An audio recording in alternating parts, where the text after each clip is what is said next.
they're standing beside. Every banner on the wall, every name they recall. Funny how the conversation changes when the giants start to walk. Watch them stare. Watch them stare. No luck, no favors, no accidents here. We run this town. Run this town. Every road, every round. Every round. Turn it up. Let it shake the ground. When we move, everybody knows it now. We run this town. Woo! We run this town. Big stage, bright lights. Everybody wants a taste. Everybody wants the spotlight till they gotta pay the price. Every scar earned a place. Every win left a trace. Now they're trying to keep up while we're setting the pace. Too late. Too late. No fear, no doubt. We're too far. We run this town. Run this town. Every road, every round. Every round. Turn it up. Let it shake the ground. When we move, everybody knows it now. We run this town.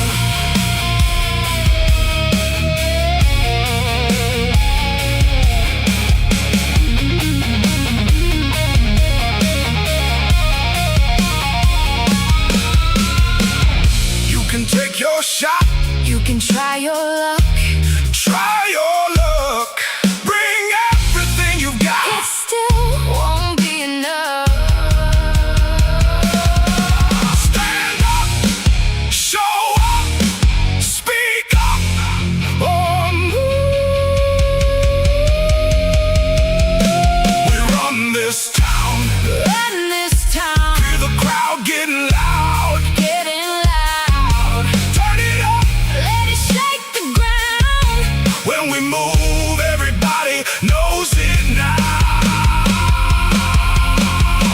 We run this town. Woo! We run this town. You hear that? That's what winning sounds like.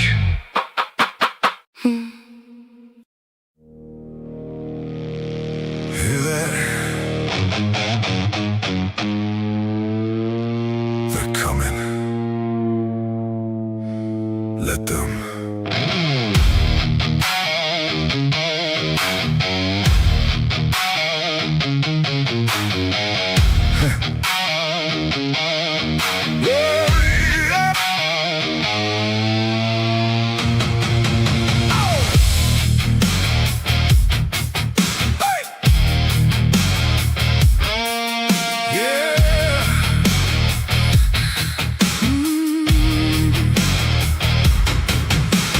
Everybody sees the spotlight. Everybody wants a piece. Everybody loves the story till the story asks for blood and sweat. They see the wins, they see the stage. They don't see the years it takes. They don't know. They don't know what it takes. Long roads, hard miles. Still standing. Still standing after all this time. They want in, They want in. but they don't know where we've been. Where we've been. They want gold, they want glory. They don't know the whole They story. want in. Too late. We already live here.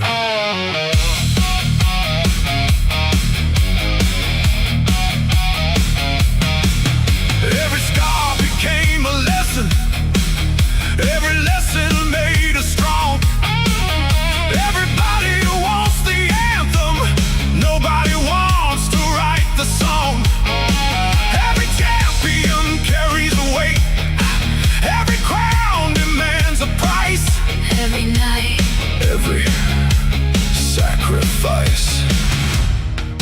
Head high, eyes forward. No surrender. No surrender anymore. They want in, They want in. but they don't know where we've been. Where we've been. They want gold, they want glory. They don't know the whole story. They want in. Too late. We already live here. Take your shot, Take your swing. take your shot. Bring everything. You've got, we'll still be standing when it's done.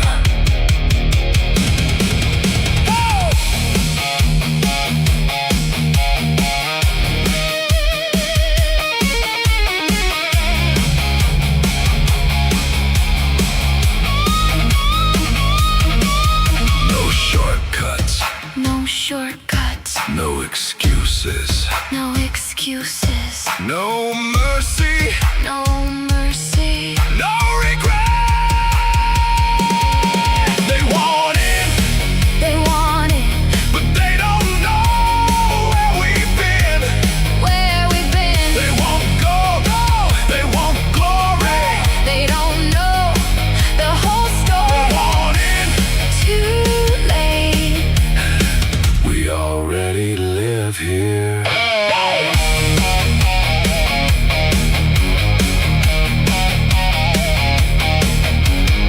Everybody wants the view. Until they climb the mountain.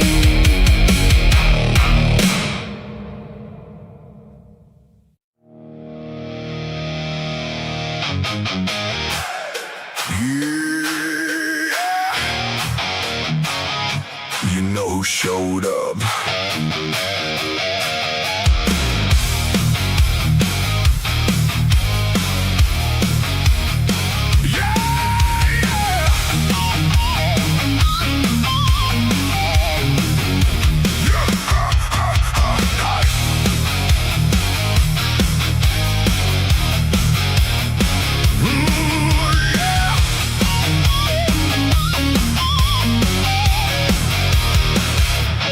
Everybody talks when the lights are low.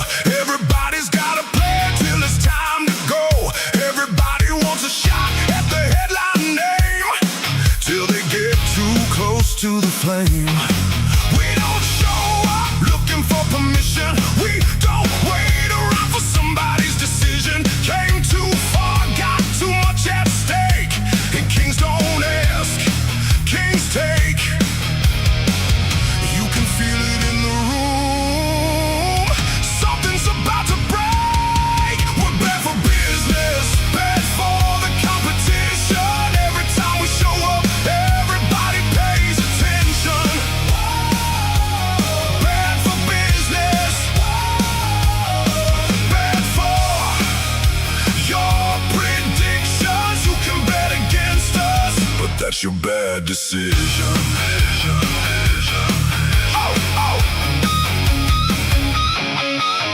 Whole lot of talk, whole lot of noise. Everybody trying to be the boys. Everybody chasing what we built, but pressure separates the real. You can see it in their eyes tonight. Some came to play, some came to fight. And when the dust finally settles down, only one name's gonna stick around.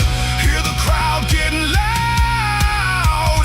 Hear the walls start to shake. We're bad for business, bad for the competition. Every time we show up, everybody pays attention. Bad for business, bad for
that's your bad decision.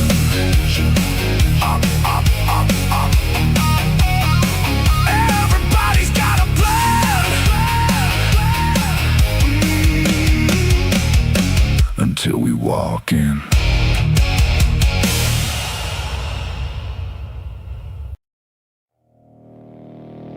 You're looking for a seat? Wrong place.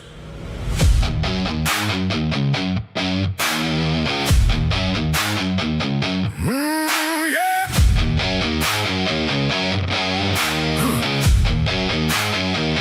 Everybody wants a view. Everybody wants the crown.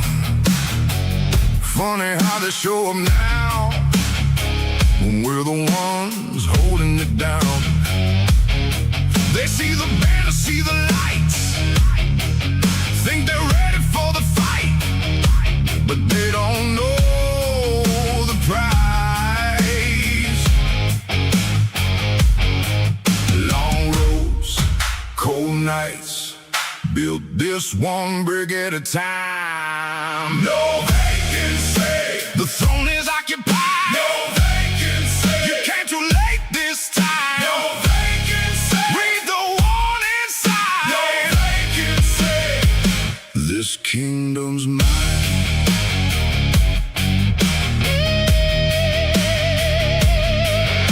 Every challenger looks the same.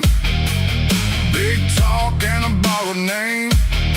They want the glory, want the fame, but they don't want the weight. Every scar behind these walls, every rise after every fall. This ain't luck, this is what greatness costs. Stand back, look close, see exactly who runs the show. No vacancy, the throne is occupied. No vacancy, you came too late this time. No vacancy, read the warning sign. No vacancy, this kingdom's mine.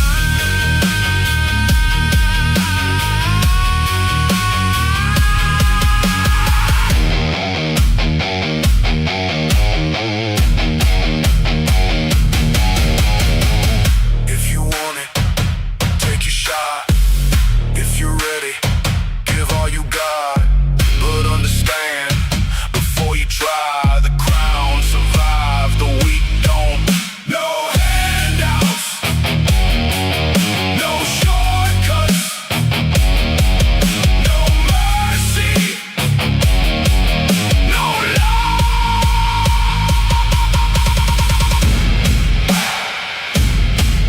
No vacancy, the throne is occupied. No vacancy, hear the crowd tonight. No vacancy, just standing after every fight. No vacancy, we're still alive.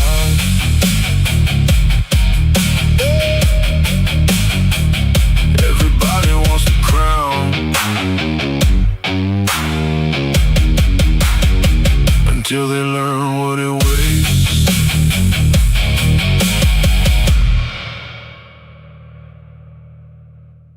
Say my name, say my name when the lights go up. Say my name when it all blows up.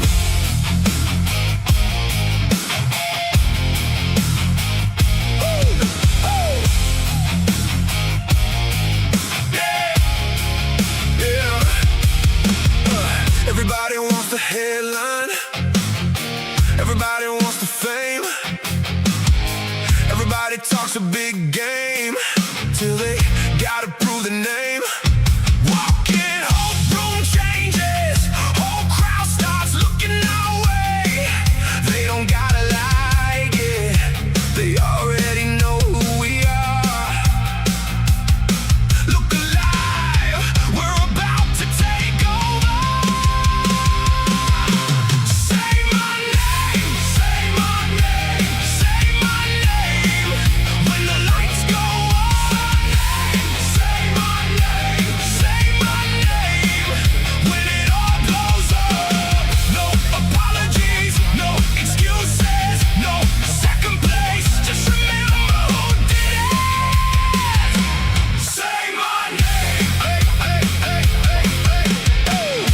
different, move different. Pressure doesn't hit the same. Everybody wants the spotlight. We became the spotlight. Big stage, big noise, big dreams getting destroyed. One by one they figure out why we're the team they talk about. Head high, game face. Everybody knows the name. Say my name, say my name, say my name. When the lights go up, say my name, say my name, say my name. When it all blows up, no apologies, no excuses, no second place. Just remember who did it. Say my name.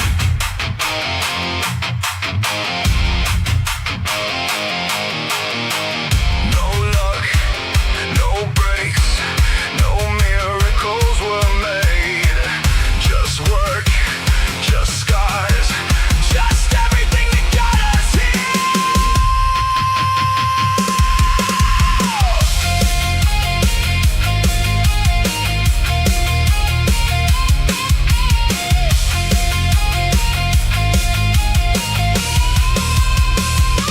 Say my name, say my name, say my name.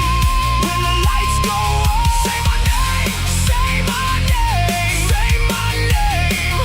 When it all blows up, no apologies, no excuses, no second place. Just remember who did it.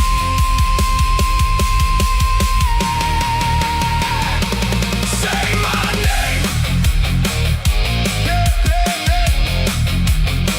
You don't have to like us. Just remember the name.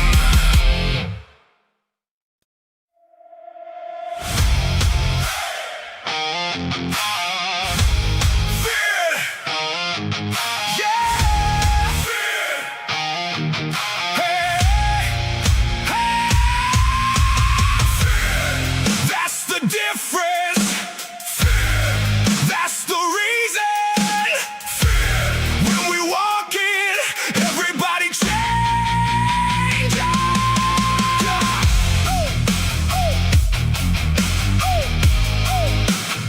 Everybody changes.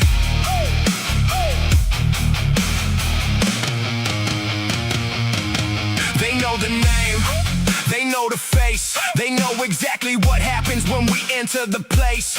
No introductions, no explanations, just another reminder of who's setting the pace. Look, everybody got a plan till the pressure starts hitting. Everybody got confidence till the score starts shifting. Everybody talks tough till they stand in position. And reality lands and they lose their vision. Built this from losses, built this from pain. Now everybody wants what we earned in the game. No luck, no breaks, just everything it takes. That's the difference. That's the reason. When we walk in, everybody changes. Not requested, not elected. We became the standard. Heavy boots, heavy crown, heavy pressure, every round. Everybody wants a shot till they're staring down the barrel now. No panic, no doubt. This is what we're about. They keep asking who's next, we're asking who's left. Tough, cheap, pressure, expensive. Everybody got confidence till the bracket gets offensive. Whole room gets quiet, whole crowd gets attentive. When the names hit the screen, everybody gets defensive. No heroes, no miracles, no fairy tales tonight.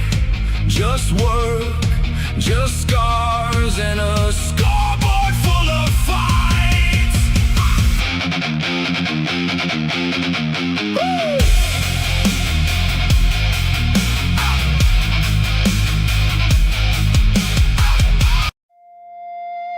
You feel that? That's pressure. No. That's us.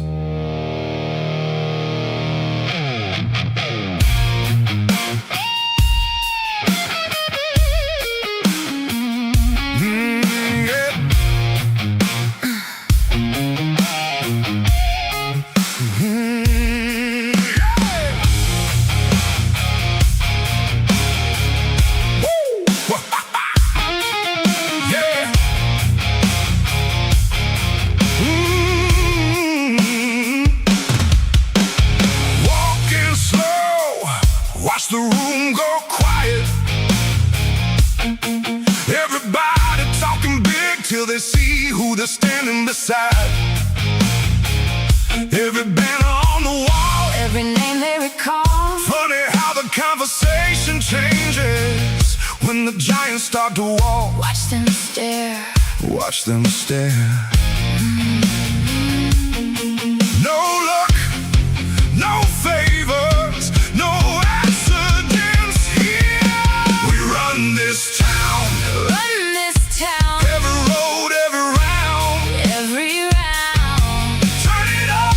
Let it shake the ground. When we move, everybody knows it now. We run this town.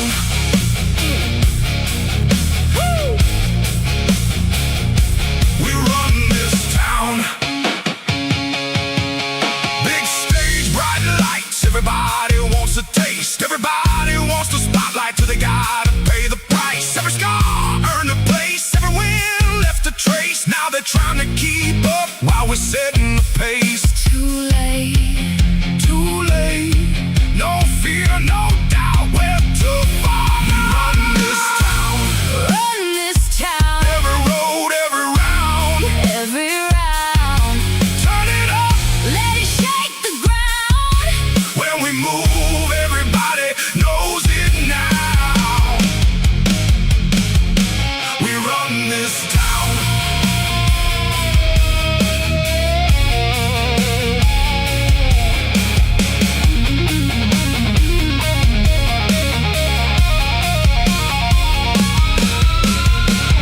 You can take your shot, You can try your luck.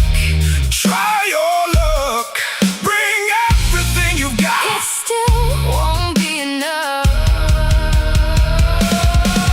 Stand up, show up, speak up, or move. We run this town. Run this town. Hear the crowd getting loud. Getting loud. Turn it up. Let it shake the ground. When we move, everybody knows it now. We run this town.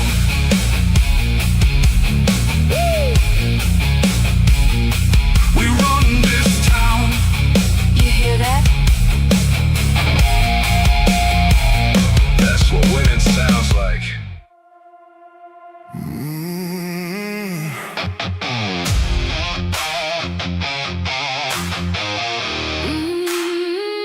Blue lights,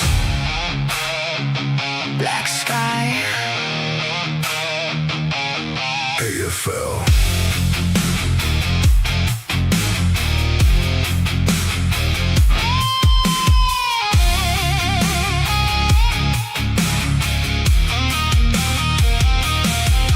Feel the city hold its breath.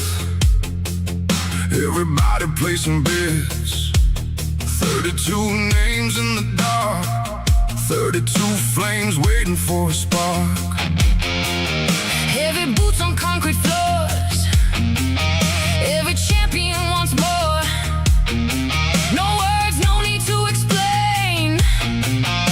Everybody knows the game. Look around. Feel the pressure in the sound. Blue fire in our veins. No fear, no change. We came too far to turn around. Now the whole world hears the sound. Blue fire in our eyes. Nobody here survives on luck. 32 walk through the door. Only one leaves with enough.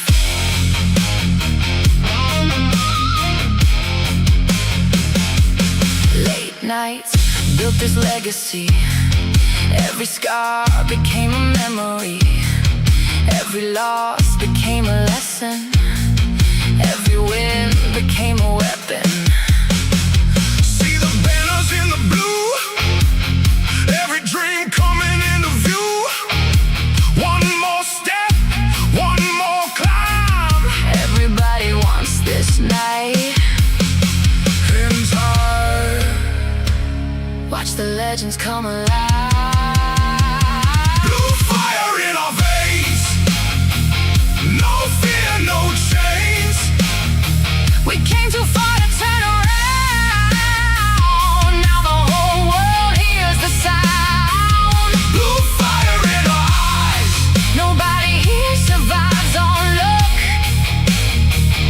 32 walk through the door.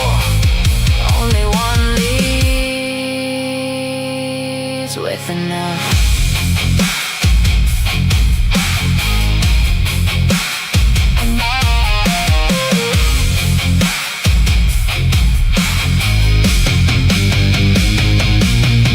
No kings, no gods, only those who earn their spot. No faith, no chance. Only those who take a stand. Blue fire in our veins. Feel the thunder, feel the rain. 32 came chasing glory. One will write the final story. Blue fire in our eyes. Watch the darkness come alive. They fell. Tonight we rise. Blue lights, black sky. AFL.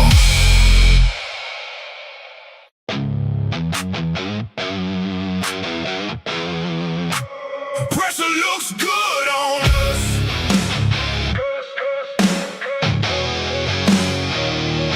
Good on us. Good on us. Pressure looks good on us. Watch us turn it up. Yeah. Yeah. Everybody talks about pressure like it's something to survive. We treat it like fuel every time we arrive. Big stage, bright lights, whole crowd holding their breath. We don't get nervous, we get dangerous instead. Look, pressure made the diamonds, pressure built the scars. Pressure made the names, now they're hanging from the stars. Everybody wants the moment till the moment gets loud. Then they freeze in the spotlight while we're feeding off the crowd. One shot, one chance, one more reason to advance. Pressure looks good on us. Good on us. Good on us. Pressure looks good on us. Good evening, ladies and gentlemen. Welcome back to Waylander Gaming. First matchup for the evening, we've got Void eSports up against Yin Squad. This is going to be a very interesting matchup. Will Void eSports be that dominant force that we've been seeing them in the AFL series? They have not lost a match yet. All of their matches has pretty much been dominant fashion. But in any case, I'm joined by the myth, the legend, Waylander himself. So without further ado, ladies and gentlemen, we've been waiting a while, so let's jump into the drafting phase immediately. So this is going to be an interesting game. Yin, I mean, they used to always be like a perennial top 4 finisher. Granted, they've been out of practice for a little bit, having taken, close to 8 months, 9 months sabbatical? Something like that. Yeah. It's been a long rest period for them. They're getting back into the whole mix, so I expect them to be a little bit rusty. Void, pretty much everybody knows about Void in terms of the quality of gameplay that they bring to the table. But into game number 1 we go. Super Rashi with the first ban for the side of Void. Here, it's not like they have much by way of homework to do on the Yin Squad, simply because they've been out of the scene for a while. It makes it a little bit difficult to see what your prior bans are, but there is the usual ones, and Void banning out the Hilda, which I believe is such a strong hero. I don't know why we don't see more picks of Hilda, because she doesn't get banned all that much in the AFL. It's the disruption ability that she has. I know most teams like to have a roamer that's got some amount of set play, but with the Hilda, from the early part of the game, she can apply pressure into the enemy jungle, apply pressure on the mid lane, and typically speaking, you don't really want to see your team rotate to side lanes.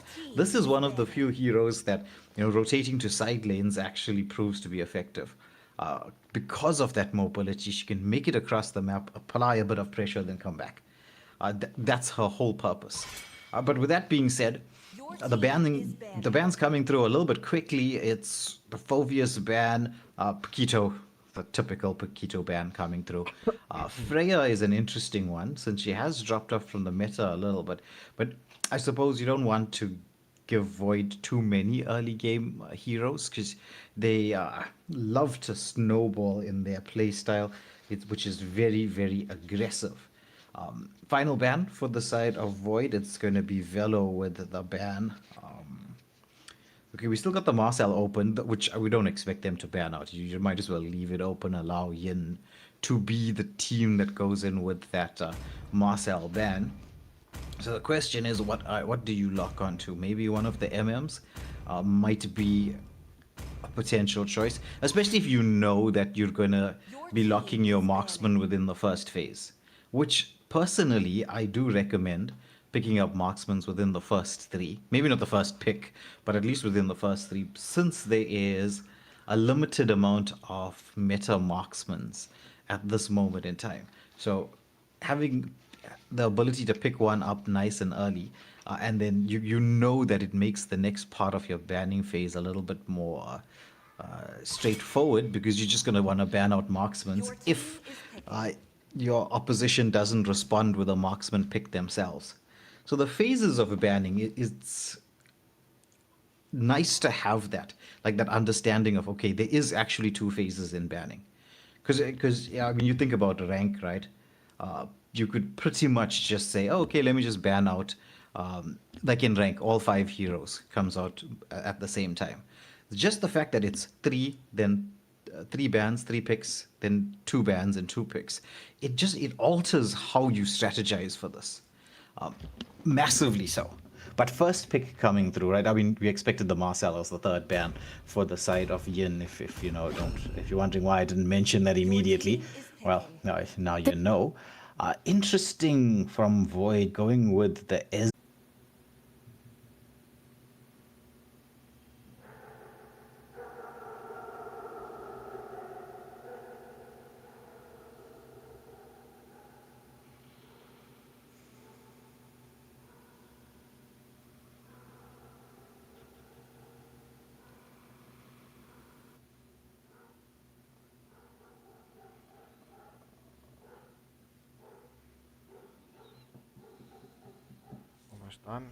Almost done. Should be live again.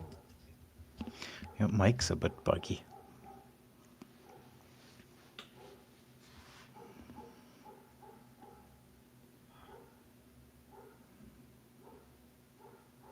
Mic test 1 2. Mic test. Okay, that's better. All right, we're live.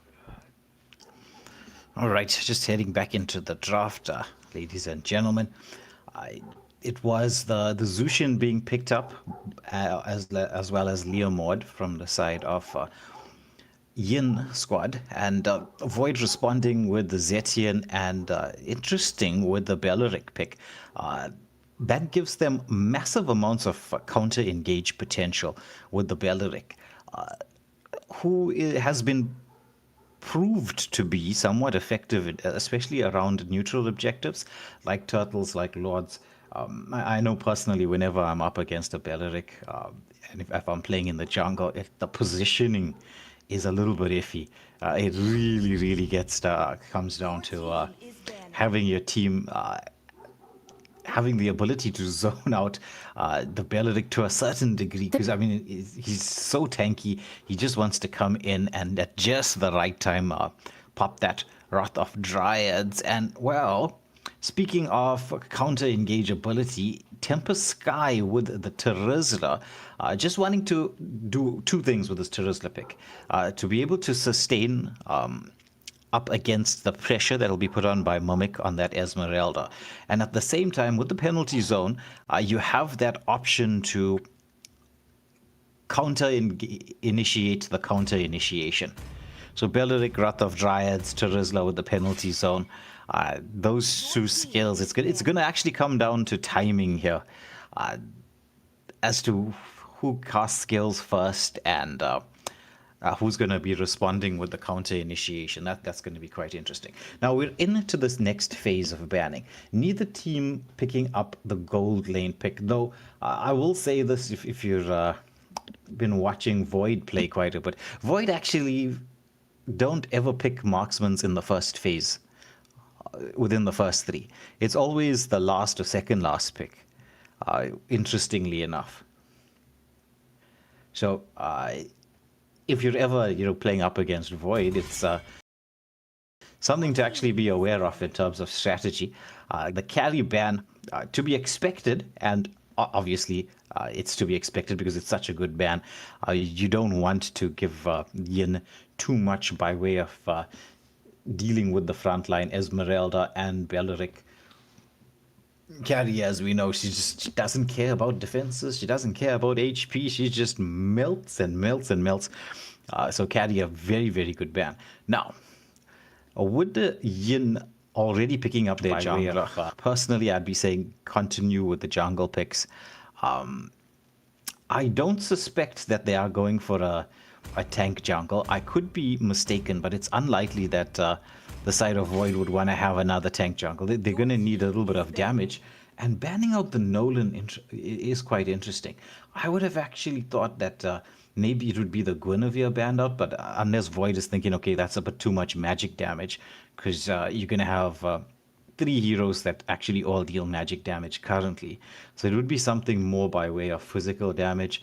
Suyu being available, Suyu, I would have actually thought would have been a little bit of a better option banning wise. But I mean, Guinevere is still a decent pick. Harley could also work into this lineup as well.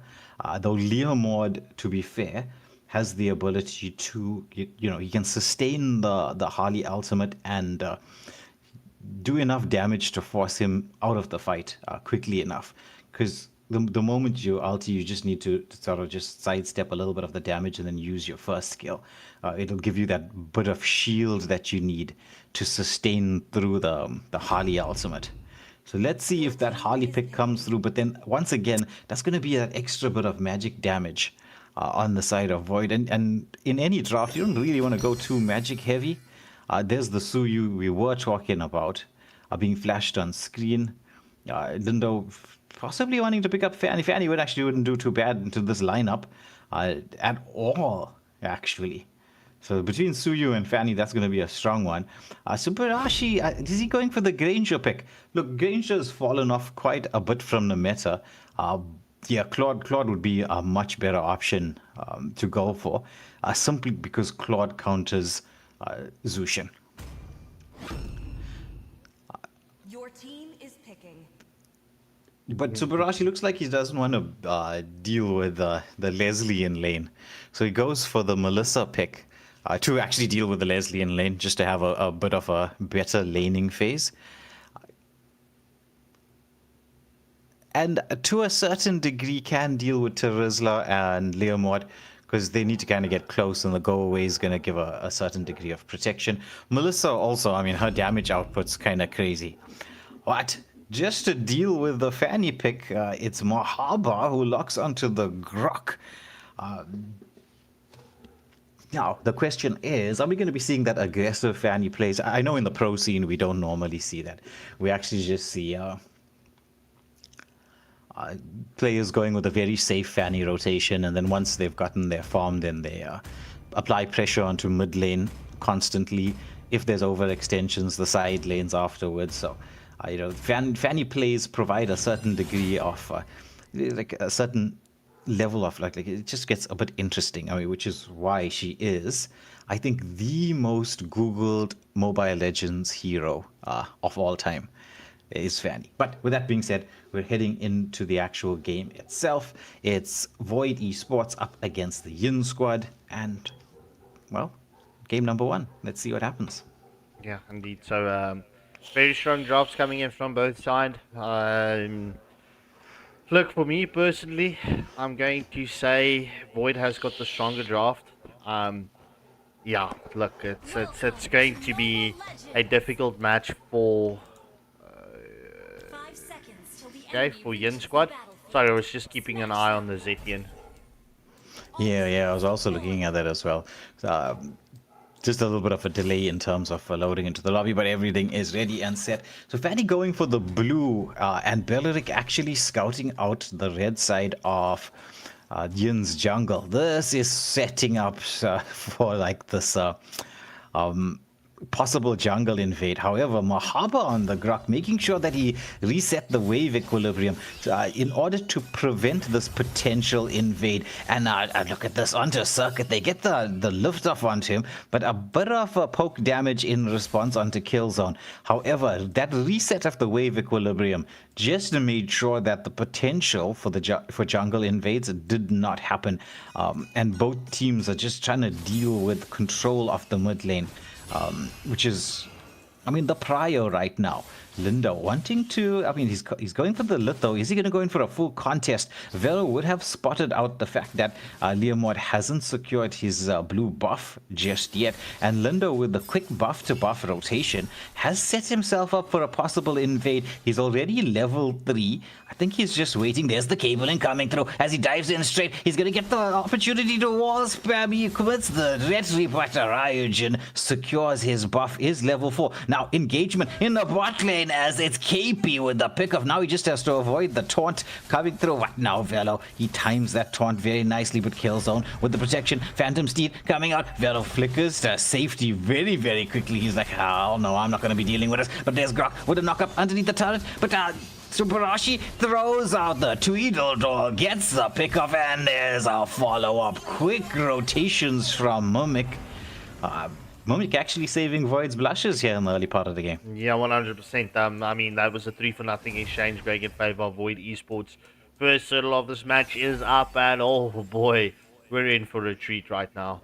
Yeah, I think Void should be able to take this turtle with no harm, but look, anything can happen. We've seen tectonic charges coming in clutch, stealing objectives.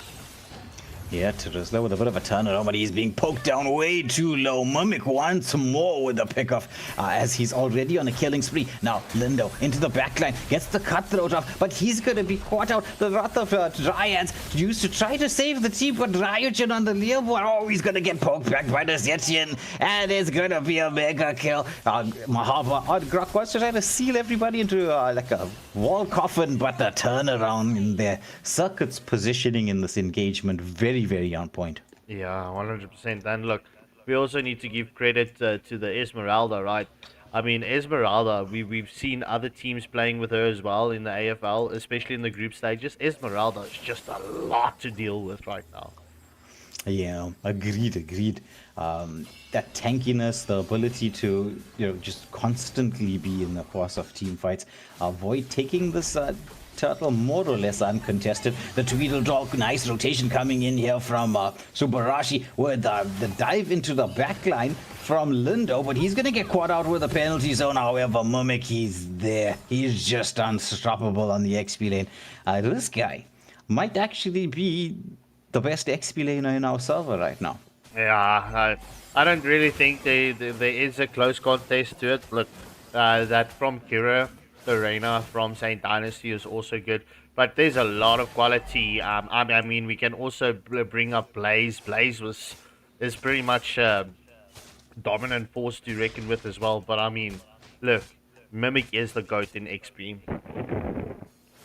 Yeah, interesting from Lindo. He's constantly and hard focusing the XP laner.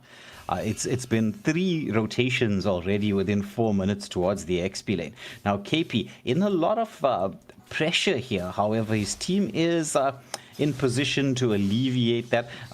Subarashi on that Melissa with a lot of poke damage on the Tweedledum. Man, chill, to answer your question, Yin Squad is from South Africa, bro. The South African squad. Yeah. They used to be a top 4 contender in tournaments. I mean, they have been on a break for quite a bit. And Lindo gets a killing spree into the back line. You can see the same pattern here. Lindo hasn't really left the XP side of the map, allowing his team to sort of rotate towards the bot, which is an interesting strategy when you're picking up the assassin jungle. 100%. But I think the Fanny feels safer with the Esmeralda in the proximity. As we do see the cutthroat coming in from Lindo. It is on to the Turisla. Will Turisla get caught out? Yes, Mimic gets the jump in and takes down a kill. However, Melissa off screen gets a kill onto Leslie as well. We do see the Phantom Steed getting committed from the Liam order. As we do see the stay away has been committed, or the go away being committed from the Melissa.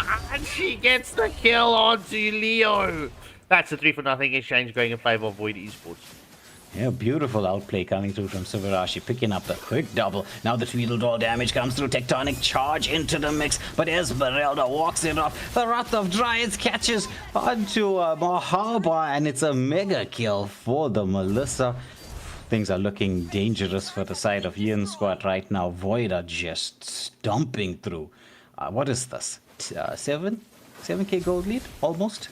Yeah, that's there we go. It's a 7k gold lead right now at this moment, 7.1k to be exact. But yeah, look, this Melissa is online right now, and Yin Squad, they need to be careful, especially with all of their heroes being so up close and personal. Yeah. Well, this it kind of suits the Void's style of play. We know how aggressive they like to be, and the aggression did pay off. Granted, first blood was onto Lindo. He did get caught out by KP, but the response from the team, especially that rotation from Mimic, on point. And welcome to the chat, Quinn. Nice to have you with us once again. The Phoenix has been committed from the Zetian. However, we do see Leslie getting called out under the tier 1 turret from the Fanny. So, I mean, it is, it's 15 kills advantage going in favor of Void eSports. And this gold lead is just extending. Yeah. Pressure placed onto Mahaba. There's Melissa throwing out the Tweedledum. Mahaba using the tectonic charge to dash to safety. This is potential tier 2 turret being taken down, but it's only the mage who's basic attacking it. I think Circuit's like, come on, guys, come on. Somebody hit the turret. I'm a mage. Well, yeah, that's the first tier 2 turret getting taken down in favor of Void eSports. I mean, look at Melissa. She's just like, you know, I'm not going anywhere. Will she get the kill onto the Grux? Oh, so close. The Phantom Steed has been committed. We do see the ultimate snipe coming in from the Leslie. Wrath of Giants has been committed from Velo. And Subarashi is just like, you know, let's do this. Yeah. Holy Shield being taken out on both top and bot lane, with the Lord being 45 seconds away. This is a massive advantage to the way of Void, as it's Lindo into the backline. Oh, he just missed the cable there. It was just one cable away from safety. But you know what, it happens. I actually saw one of these, these pro players on the Fanny. Because like sometimes you wonder, do they miss cables? Because it seems like when you watch them that they don't miss cables. Everybody misses cables. Right? It's just that they realize that when they're missing, they've got this fast fingers to double cable. So it's like when they miss the first cable, the second cable comes through so quickly. It's unbelievable. Yeah. Like, and it doesn't even like register that it was a missed cable. Like you know, to your eyes. Yes. In any case, that's 15 seconds away from the 9-minute mark of the match. The first Lord of this match has been started up. This will be an uncontested Lord going in favor of Void eSports, as we do see Void is doing proper zoning onto Yin Squad, and that's it. First Lord of the match going in favor of Void eSports. Yeah, and with no Holy Shields available, this is going to be a very difficult defense for the side of Yin. Though they have the actual spells to be able to deal with this. Because you're looking at Penalty Zone, Tectonic Charge, and Phantom Steed. If all three of them combine in terms of proper layering of this, they can land the defense. And I mean, that's just one step in the right direction to extend the game, because that's what they really need right now, is to extend the match. But with Subarashi on this Melissa being so fed right now, I mean, if you take a look at the build, it's already Trinity completed Yes, before sir. the 10-minute mark. Yes, sir. I do see that Shibarashi did pick up the boots, but I don't think the boots is going to stay long. As you see, the tectonic charge comes in from the Grok and does land onto two, but however, the cutthroat, it was onto Leslie, and that's a successful kill by the Fatty, as Esmeralda picks up the kill onto Grok, and revenge kill coming in for the Zushin onto the Fatty. As we do see, the Doodle is into the mix, and this is first match going in favor of Void eSports. GG's, well played. Very, very, very dominant performance as Quinn with a little bit of a dig. For those of you who don't know, this is Void's Filipino coach, Quinn. So if you want to get in contact with Quinn, maybe to coach your squad as well, just drop us a message in the Waylander group chat, and we will set a meeting up for you. Coach Quinn from Void eSports, or at least Void eSports' coach, is just one of many teams that he coaches, all the way from the Philippines, staying awake late to tune in to watch one of the squads that he coaches do what he needs to do. Dimple Druid wants to be treasurer of Waylander Gaming. Yes, you can help manage all of the $18.07 that we make from ad revenue each month. So you're welcome to be the treasurer of that as much as you want. Savage. But in any case, without further ado, okay, I do see there is some phone restarts from the side of Yin Squad before we jump into, well, the second match's drafting phase.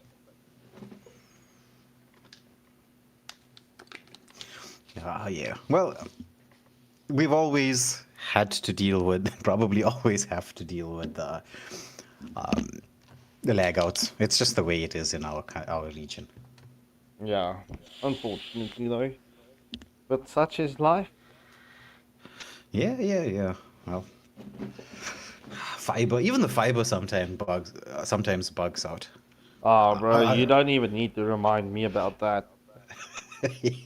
Yeah, you've been dealing with some real fiber issues as of late, which is kind of crazy. Fiber technology. Look, it's Dimple wants the money. She wants our money. Should we give her the what part of $18 does she want? What does $18 even translate to? it's like 1,000. No. It's less than that. It's like $400, something like that.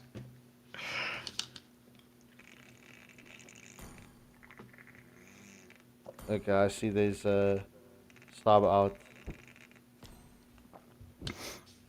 All right, so the Yin Squad just heading into some man management to adjust their playstyle, because I mean, Void was an absolute onslaught.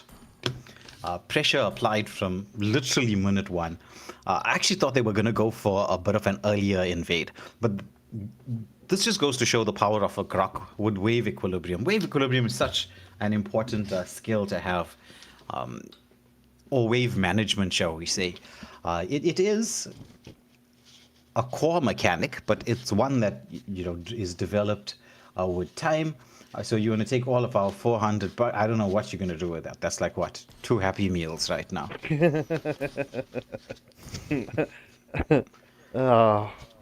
With V-cut chips and a large milkshake. Yeah, large milkshake. Yeah, it's I haven't been to McDonald's in quite a while. So recently I was ordering from them, and I was like, wait a minute, when did the price of Big Mac jump up so much? I was like, what craziness is this? The cost of living is on the significant rise. Yes, it is. I mean, just a proper meal at McDonald's, if you don't upsize it, it's like $130. Well, hopefully with certain changes in the international arena, we will see the price of goods come down, the price of fuel come down, inflation as well. Well, in any case, ladies and gentlemen, on that bombshell, without further ado, let's jump into the second match's drafting phase. Good luck and have fun to both teams. Yeah, good luck. Have fun. Well, and as we just switch the teams around, this time around it's going to be Yin with the first picks first. Bans Void will be following up with the counter draft potential. Because as we say, it's the team that picks second that always has that counter draft ability. Now, KP, first ban. Are we going to see a fanny ban? You know, I'm actually going to put the fanny on you, though, for the stuff you did on Friday. Was it Friday or Thursday? Yeah, it was one of the 2 days, Thursday or Friday. Well, to be fair, right, everybody likes a good fanny, and I believe this to my core, that if you want to say you're a pro jungler or a top tier jungler, then you got to be able to play fanny.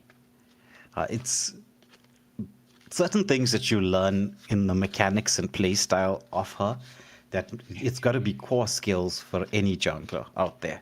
Because I mean, today when we put up the poll with the best roamers in the server, and people were like, why is it only from these squads, the top 5 squads? Because they're the top 5 squads. Also, statistically speaking, if you're listing the top 5 squads, what are the odds of a better roamer existing outside of the top 5? Well, I mean, there is a few that I mean you can mention, like there is actually really good roamers out there, bro.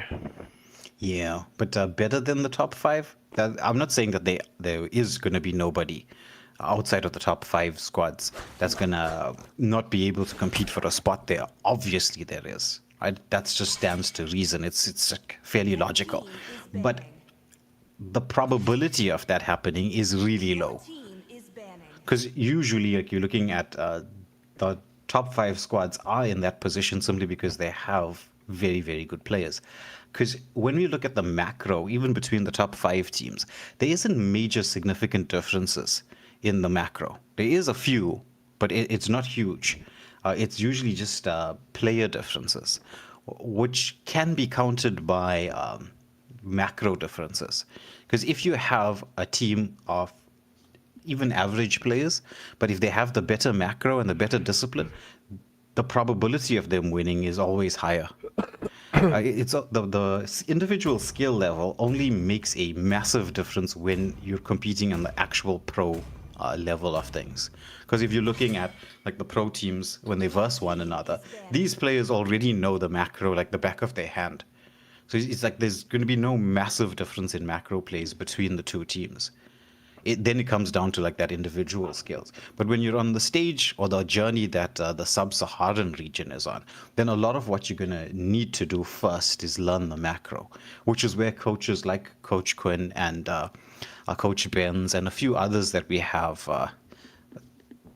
coaching teams within this region come into play, because they'll educate you on how to draft, they'll educate you on macro rotations and macro plays, and at the same time it's going to give you then the opportunity to shine as individual players. But we'll see how all of that turns out, with the draft so far being pretty much the same bans as the previous game, minus the Guinevere. So Guinevere being thrown in as an extra ban there from the side of Yin Squad. And we're heading into that initial phase, the initial picks. Ideally, you'd want to have a flex pick coming through if you don't want to give away too much of your strategy right now. But there are certain solid picks that you can use. I mean, Khalid is still open if you want to go for a high-pressured roamer, and he has that certain degree of flexibility. And, well, I like there always is, there's always a proper mage that's still available. Ethereal Eclipse picking up the Zetian, who, as we know, in the early part of the game, very strong. Actually, any part of the game, very strong. Now, Subarashi and a Mimic, they actually swap out, well, it's kind of typical from the side of Void. You always see Subarashi with the last or second last pick. on the MM. To be honest, like when you're watching the drafting phase and you actually go back, watch your replays and see how teams draft, knowing their draft order, because a lot of teams actually have a very similar draft order in pretty much every game, can give you an idea of what you need to do. So, for instance, right, let's say I was playing up against Void and I realized that Subarashi always likes to pick last or second last. Then my strategy would be to ban out 1 MM in the first phase and then 2 MMs in the second, just to make sure that whatever choice you're going to get is not going to be an ideal pick. But, that's just some draft strategy that can come into play. Ryujin Mahaba going for the Nolan and Kufra picks. Kufra, I suppose, is a semi-counter to Lindo's Hirara. Ryujin on this Nolan is quite deadly. I know Nolan has dropped off a little bit in terms of the pick rate. He is still very strong, high mobility, lots of like burst damage potential. It's just his energy management. He's so dependent on the blue buff. Like he's even more blue buff dependent than Ling, like Ling, for example. And we all know how blue buff dependent Ling happens to be. Now, Velo picking up the high loss, so this is going to give them the opportunity once more to put pressure in the early game. A high loss, as we know, is a super tank.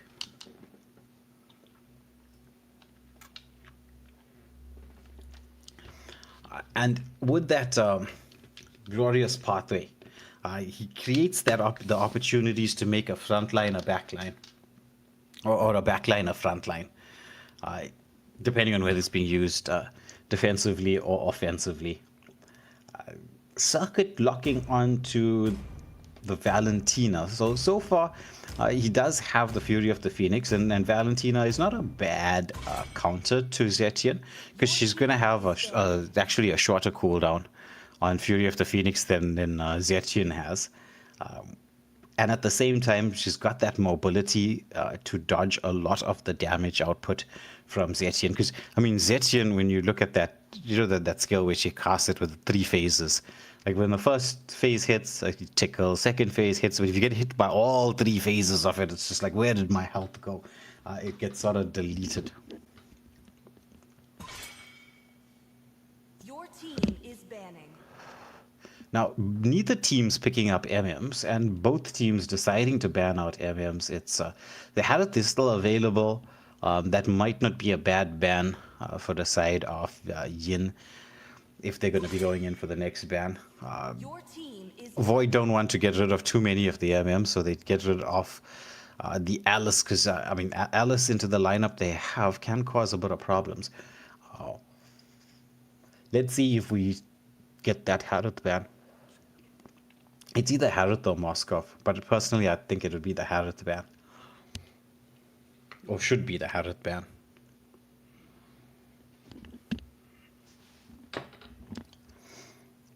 KP just holding on to decide, because they do also have XP laners to think about. Esmeralda did cause them a lot of problems in the last game. Maybe they're thinking of banning out that Esmeralda. But with the Esmeralda pick, it wasn't so much the pick itself, it was more the rotation from Mimic your team is picking. that caused a lot of problem. He was very, very quick to rotate from the side lanes.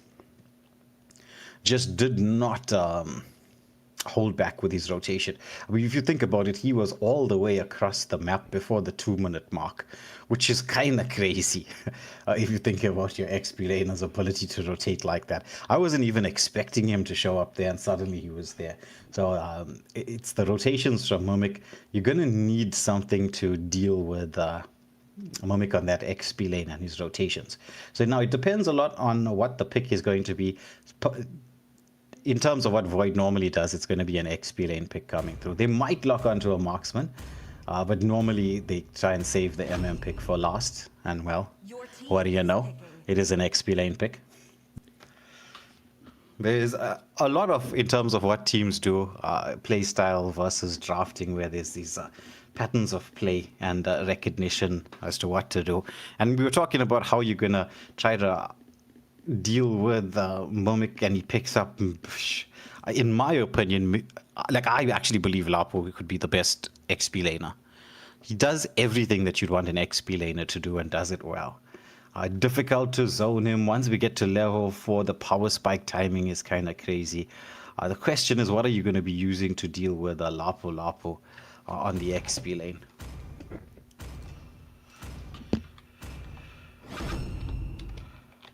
Your team And they decide to go with a bit of sustain by picking up the Ruby. KP going for his infamous or famous Beatrix pick, right?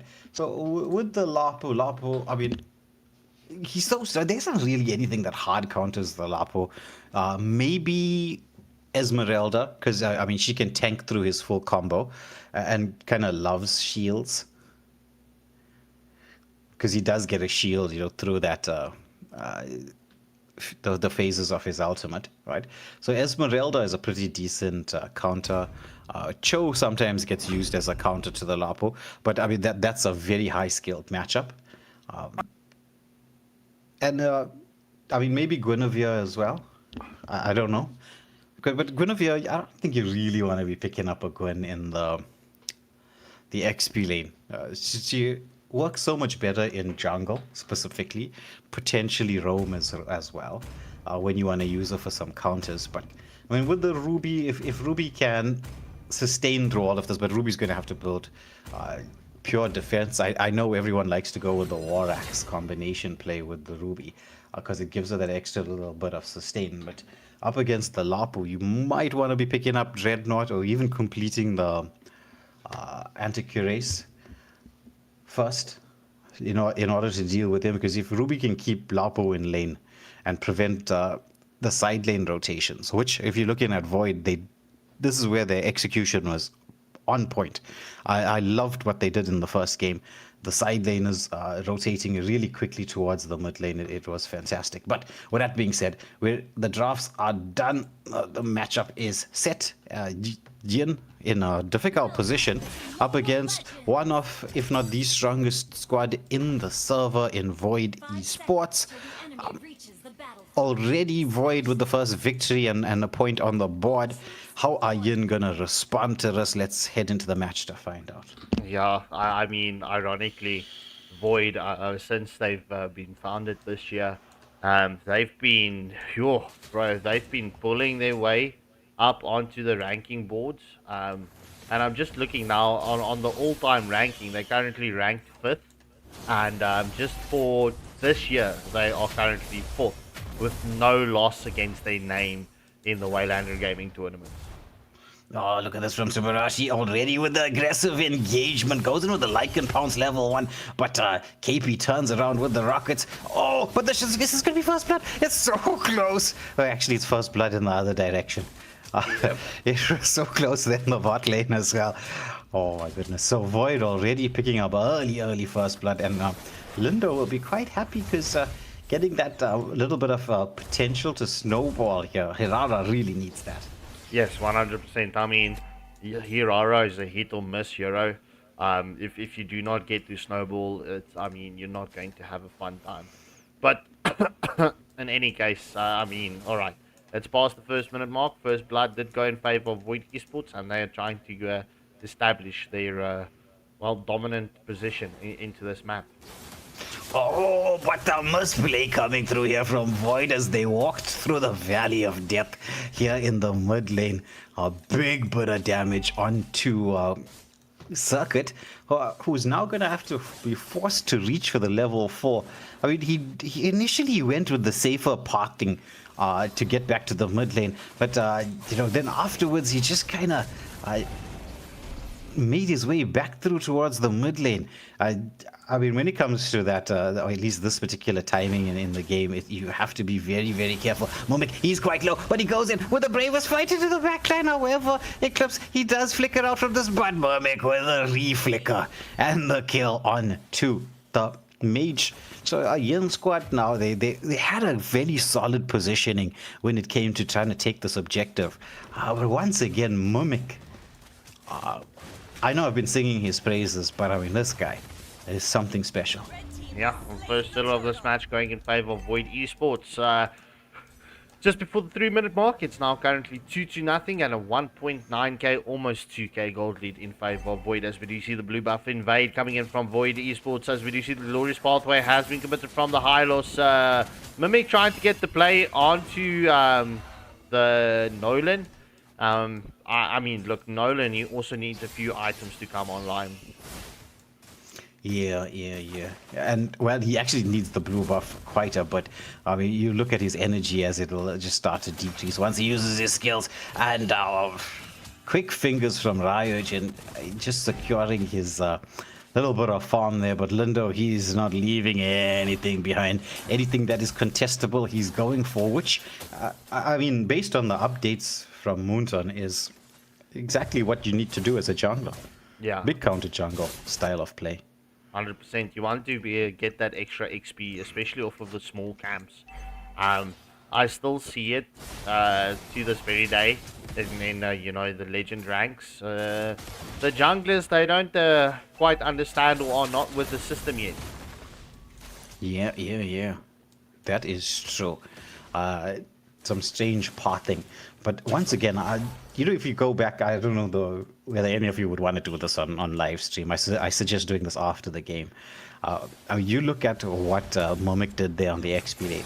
He cut his lane, knowing that there was an engagement towards the mid and bot lane. And then he went for a camp right next to where the blue buff is, a little bit closer, just to wait. It gives him the opportunity to do one of two things.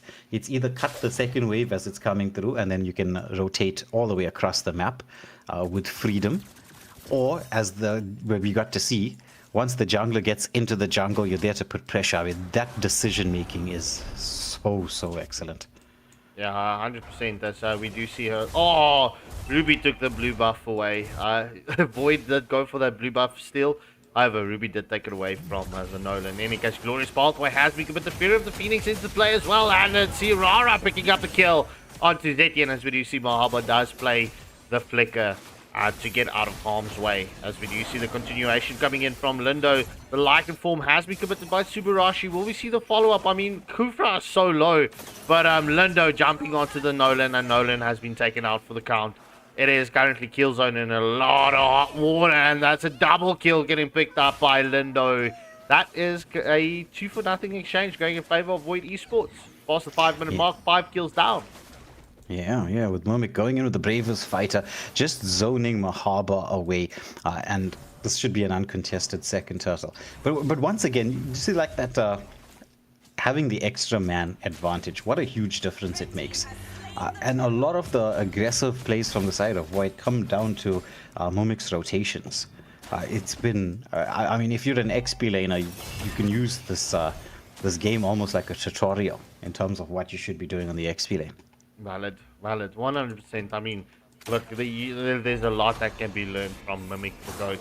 But in any case, Lycan form has been committed from Roger. No follow through on the Lycan pounce. Yeah. Now this time around, they are trying to deal with the wave cut. As Mimic goes in, bravest fighter. The full combination here onto kill zone, but the fracture is there to finally get the shutdown. But glorious pathway underneath the turret. Mahaba, he's being hemmed in, but I mean, it is a Kufra. Are you really going to try to turret dive him? No, especially not with the passive, the damage that he does on his base skills. Yeah. Well, if you ever want to know how to deal with those lane cuts from an XP laner before they rotate, you got to time when they're about to do it, and you can catch them on that wave cut with a numbers advantage. And then once you do that, then it sort of disrupts that strategy. Which is why, you know, during the drafting phase, I was talking so much about macro. And actually understanding your opponents, as the Fury of the Phoenix has been committed. Ruby with I'm offended, but it's only onto Vero, but Lycan pounds from Subarashi into the backline. This guy thinks it's Twilight, where he can be all Lycan here and just like eating everybody up. You mean werewolf? But in any case, yeah, look, this is a very dominant performance coming in from Void eSports right now. It's a 7.5-minute mark. It's 8 kills advantage and a stomping 6k gold. Yeah, oh, Kufra goes in there, just tries to protect that mid lane turret, but I think it was kind of undefensible, but, you know, a worthy try there from Mahaba. Once more, Nolan is not seeing that blue buff at all. It's kind of like, oh, but this a killing spree for Subarashi as he dives in. The wolf is fed. Roger is 100% fed. You know, Roger is reaching that point where he has a 100% win rate in the current AFL series. Look, I'll be honest with you. Roger is a pretty strong hero in the mid to late game. His early game power spike timing is not there. I know we saw Con do magical things, but that's because it's Con. He's a magical player. I don't expect him to suddenly start spamming Raja as it's like it's a solid jungle pick. The solid jungle picks are still the solid jungle picks. Raja has a place, but it's not in the meta. I'd say it's just below the meta. It's like A tier instead of S. Well, Roger still has a 100% win rate, okay?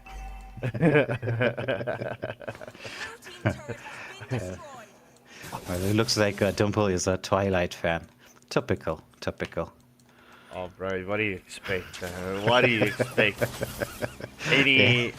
Any old gen lady will be a Twilight fan, or was a Twilight fan when they were kids, bro. And I know, yeah. I'm Dimple, I'm not calling you old, okay? That's not what I'm doing.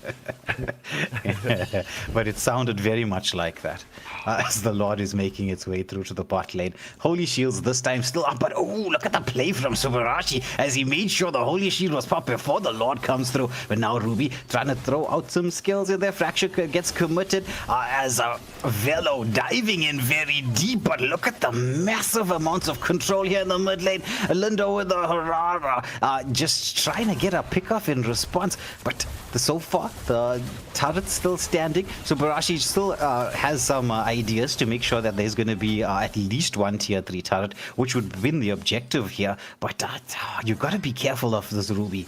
I mean, Ruby hasn't been picked up as much as we would have expected the Ruby to have been picked up, but you know, still something to be on the lookout for. You know what, bro? I was actually trying to win you one back because of that match or that series that you and Double Druid that casted together. I did hear the joke and the jabs coming towards you. So, you know, I was trying to have your back, but obviously it seems like you've got Dimple's back right now. But you see the glorious pathway has been committed, but Lindo with this Irara being an absolute menace, getting the kill onto the Nolan. Lindo getting his name back, especially after getting those 3 deaths in the previous match. Wants the kill, and Beatrix gets taken down, and it seems like Void, they're looking for the opening right now. Obviously, the minion waves are not on point right now, but yeah, you want to slow push the lanes, because, I mean, Lord is up in the next 30 seconds. Yeah, you know, Lindo is a very, very strong jungler. He's going to be the ENC jungle, right? And you can see the level of aggression he uses when he goes in. I mean, that's what you expect from your jungle, that high mobility, high skill, high mechanics, right? But strangely enough, in the poll for best jungler in the server, he actually only got the 3rd highest numbers of votes. It was Hushwolf that got the most, right? And then Yes, Con, yes. and then Lindo. Yes. We all know who Scarpy voted for. 100%, and we all know who you voted for. But in any case, as we do see, it's currently a 2-for-2 exchange, and I think I spoke too quick. Poor Lindo, bro. Sorry, Lindo, that's my bad. That's the sheep's curse. But yeah, 2-for-2 exchange overall. Yeah. Nice quick fingers there from Subarashi. Went in Lycan Pounce and managed to avoid the CC effects from the Kufra. I mean, he's really gonna be hurting. He's 4-0-6. Yep. And I mean, look, not that there's well, he does do a lot of damage against the Ruby and onto the Kufra, but obviously you can just see Kufra's healing back through everything. Yeah, that sustain factor since the introduction of his buff has pretty much dragged him close to a meta pick, or at least a very solid aroma in any case, right? This positioning from Void, so on point. I mean, they know they have the control, right? There's no real reason for everybody to be around the Lord. As you can see, Roger, he's trying to get a pick off. He's unstoppable right now. I mean, if you're looking at his build real quick, right? Already Windtalker, Endless, and Berserkers along. He picked up War Axe just to say, well, he can sustain through the fight. My goodness. I don't know. War Axe maybe... going for Heart's Claws might have been a better option because it does synergize with the crit build. But Glorious pathway into the backline. KP forced to retreat and heal back up. Fury of the Phoenix already being committed. Now the pressure being applied. The Lord Wave is not even in here. But it's going to be the drag back onto Mimic on that Lapo. But the rest of the team come in with a blow up. The arm offended does drag back onto Super Hashi. He goes in with a Lycan Pounce and saves himself, at least for the most part. And while all that action was going on, the Lord says enough and ends the game. Yeah, GG's well played. Avoid eSports taking this in a clean sweep fashion. MVP goes to Mohaba, but the MVP of this match goes to Subarashi 5-0-7. So ladies and gentlemen, I'm going to have that pause screen up and running. So we will be back with you in just a minute as we get the next teams in the lobby. Up next, we've got Miracle Gen up against Deus Mastodonte. Actually, that's going to be an entertaining game. I can't actually pick who's going to be winning that one. That's going to be very surprising. Oh, and also, Scarpy.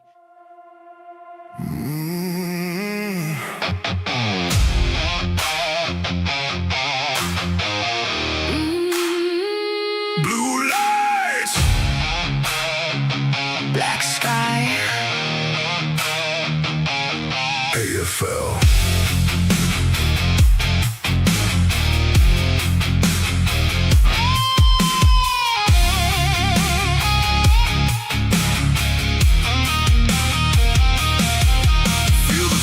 Hold his breath. Everybody placing bets. 32 names in the dark. 32 flames waiting for a spark. Heavy boots on concrete floors. Every champion wants more.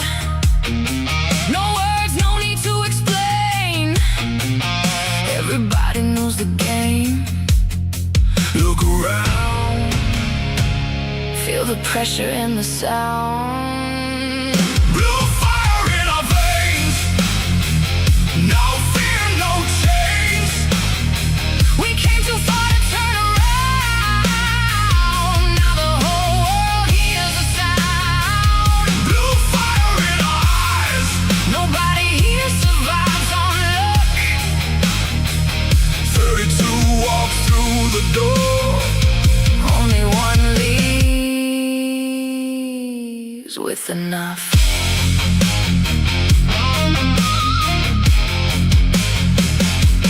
Late nights built this legacy. Every scar became a memory.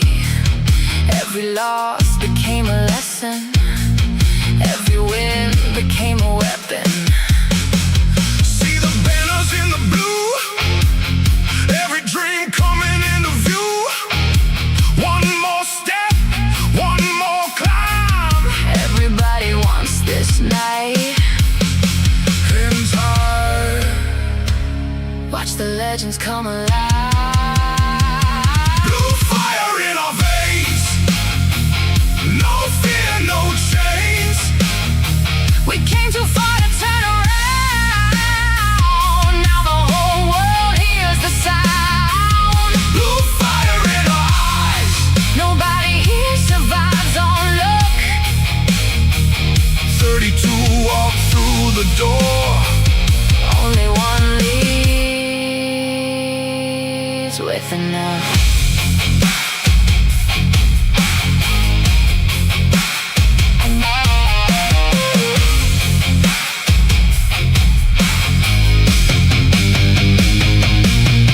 No kings, no gods.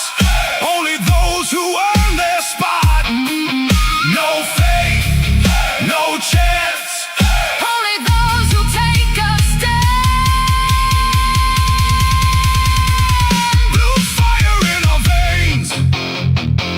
Feel the thunder, feel the rain. 32 came chasing glory. One more write the final story. Blue fire in our eyes.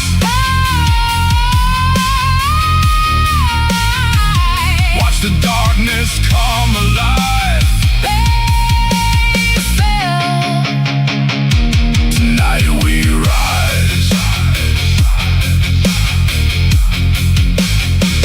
Blue lights, black sky. AFL.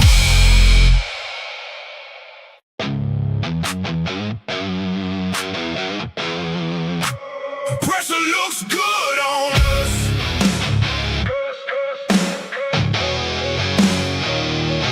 Good on us. Good on us. Pressure looks good on us. Watch us turn it up. Yeah.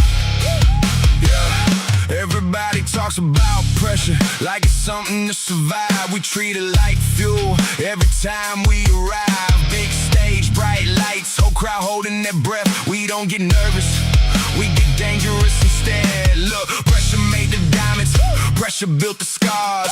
Pressure made the names, now they're hanging from the stars. Everybody wants the moment till the moment gets loud. Then they freeze in the spotlight while we're feeding off the crowd. One shot, one shot, one chance, one shot.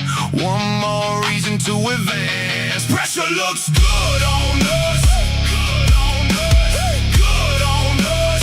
Good on us. Pressure looks good on us. Alright, ladies and gentlemen, we are back. As I said, we've got Deus Mastodonte versus Miracle Jin up next.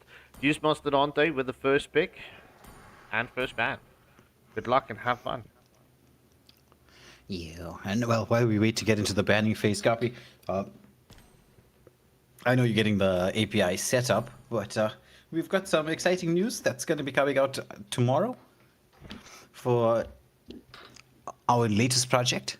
It's nice to see some of the people involved in the latest project was on the live stream. So, with the way teams are heading, or the direction in which esports, particularly Mobile Legends, is heading in our country, we've gotten a Find a Coach program running. So you can just check out our website. It'll be or is live with all the coaches' informations and details. Right, so we've got quite a few coaches from South Africa and the Philippines. Like registered, verified coaches. You can always get in contact with them and facilitate having them part of your setup, because I mean they help massively with draft potential, macro plays. I mean, we were discussing this in the previous match, like the macro coming through from, very specifically Mimic. But I mean, overall, it's just there to improve the quality of gameplay on our servers. So go and check out waylandergaming.co.za. You'll be able to find the coach that's right for you. There's a variety of coaches actually all of them have a lot of experience, right? As you can see, we just did give a shout out to Coach Quinn, who was in the live stream or with us. So, his information and contact details are available there. So you can use their knowledge to help you and your team improve quite a bit. Scabby, I think we're having the post coming out tomorrow on the WhatsApp communities. Yes, it will be out tomorrow morning. All right. So, definitely take advantage of that. As we take a look at the draft so far, this the short form name for Deus Mastodonte makes me laugh so much every time I see it. Timo. It's kind of crazy. But, they did decide to go for that particular choice of lettering. The draft, though, is very typical. Akai ban, carry ban, Marcel Fovius, pretty much what you would expect in initial banning phases. I do always like the Akai bans if you're not going to be picking up the Akai. So difficult to try to get any amount of contest when an Akai is there. final phase of the first phase of bans coming through. Let's see. Oh, it's interesting. It's a respect ban here onto General Ling. We know that General Ling is actually a very, very good Ling player. It's all in the name.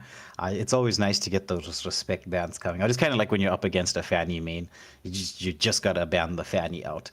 And with a little bit of side information, one of our cast, Zuero, Miracle Gen, used to be his squad. So I'm sure he's in the spectator stands today, watching anxiously to see how his team is going to be performing. Getting rid of the Hilda means that Miracle Gen are definitely heading towards picking up an assassin jungle, because you don't want to have a Hilda in there.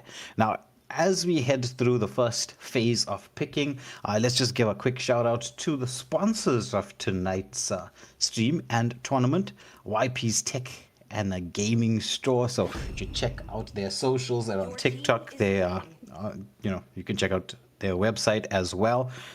They have some amazing deals and specials on gaming PCs, and also like your mobile gaming accessories. We did have a giveaway for one of those accessories, and I know Scarpy would Still have to. are we still going to be completing that? Yeah, I know Scarpy was drooling over it, and then you showing it to me, and then I was drooling over it. I don't know, Scarpy. Maybe we should just keep this one for ourselves, huh? Unfortunately, I don't play a lot of mobile games. Yeah, but that device all on its own. Imagine playing one of the RPG matches with that controller on your phone. Oh, the S9. Off. It's really good. Now, speaking of good, the picks coming through, it's Doom picking up Sora, Momo on the Harith. Will we see the Valentina come through as the direct counter? Quinn saying that Zushin not first pick worthy, by the way. Interesting. I mean, look, the nerf really did her down quite a bit in terms of that laning phase. So I am in agreement with you that she's not as strong as she used to be. Still has a place, right? But yeah, definitely I don't think first pick anymore. As Solvedies goes for the hard counter to the Sora, Valentina straight off the bat. They didn't even think about it, Deus. They were like, yeah, bring in the Valentina. And Moskov, in order to just have that quick ability to reposition when it comes to that 1v1 matchup against the Harith. These two picks, like the Harith, the Moskov, and Carry, are like what I'd say is the three strongest gold laners at this moment.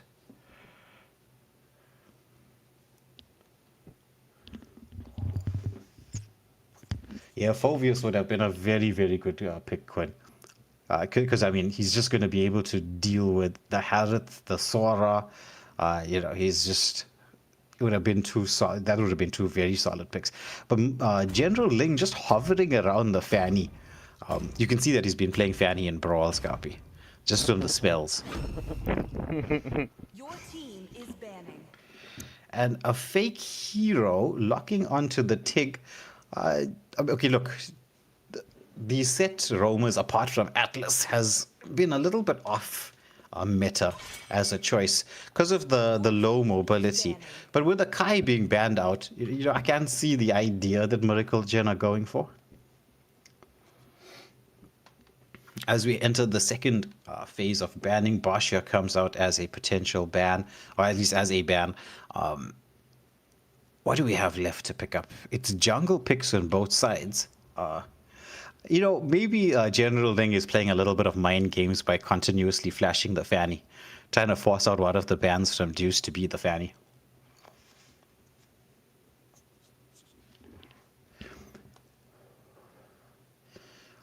So, if you're the side of, okay, they are looking to try to get rid of some assassins, the Harley ban coming through.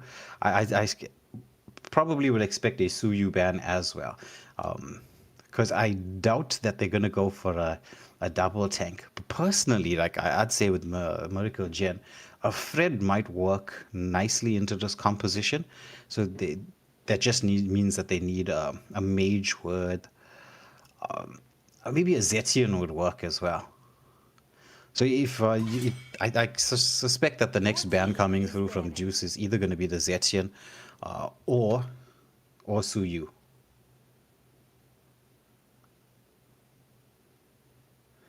Yeah, they did pick up the Valentina. Scappy, you just need to Oh, damn, I see now. switch who was where. Yeah, the Valentina was picked up. So the picks for the side of Deus are so far Zushin, Moskov, and Valentina. I mean, the moment the Sora was picked up, Valentina was like literally 2 seconds after that. It was almost like a no-brainer for the side of Deus. They were like, oh, Sora, Valentina. Your team is picking. Now the Kag from Twilight. We know that Twilight does love to play the Kag.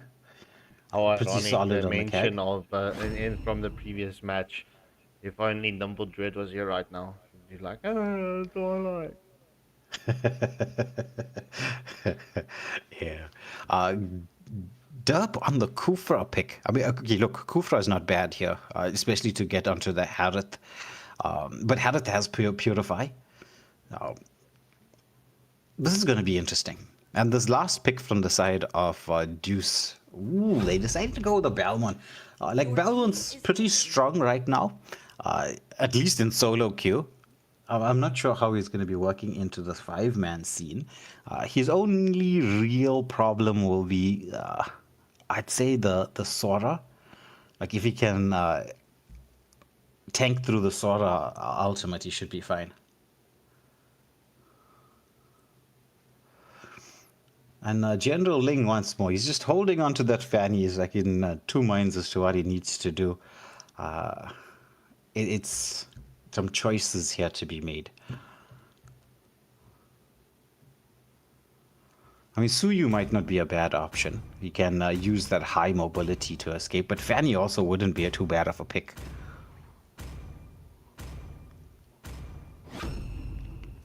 And he decides to lock onto the YSS. Interestingly enough, we've been seeing quite a few YSS picks. Yeah, Quinn is not a fan of XP Valentina. Look, I understand. Like, he's not the most tankiest of heroes. It's just people, especially in our server, they just love to go for hard counters because they are somewhat aggressive on the side laners. They do love to go in for that full-on, let's fight with everybody. Yeah, I agree with you, Quinn. I would have been 100% going for the Fanny pick. You only have to really worry about Kufra, and I mean, Kufra to be able to get the proper engage here, it's a lot of patience that's going to be required, and you know, some timing. And if you're up against a really good Fanny, they're going to be able to play around the Kufra. But with that being said, we head into game number 1 between these two teams. It is one of the strongest squads from Madagascar, or the Deus Mastodonte, up against Miracle Gen, who have been one of the high-flying new squads. They've had some very solid performances coming through. So there's a lot of expectation from them in the sense of where we expect them to head in the future. Nice second skill from Tig. He just wants to make sure that his mage can clear lane without too much of worry. Especially up against the Zetian, because you know what Zetian's all about. It's just that constant control and poke in the mid lane. Yeah, well, ironically, this is actually a make or break match for both teams, because in Group B, Deus Mastodonte is currently ranked 5th and Miracle Gen is ranked 6th.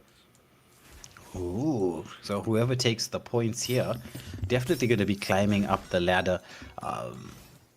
Deus will be looking for that victory, the same with Miracle Gen.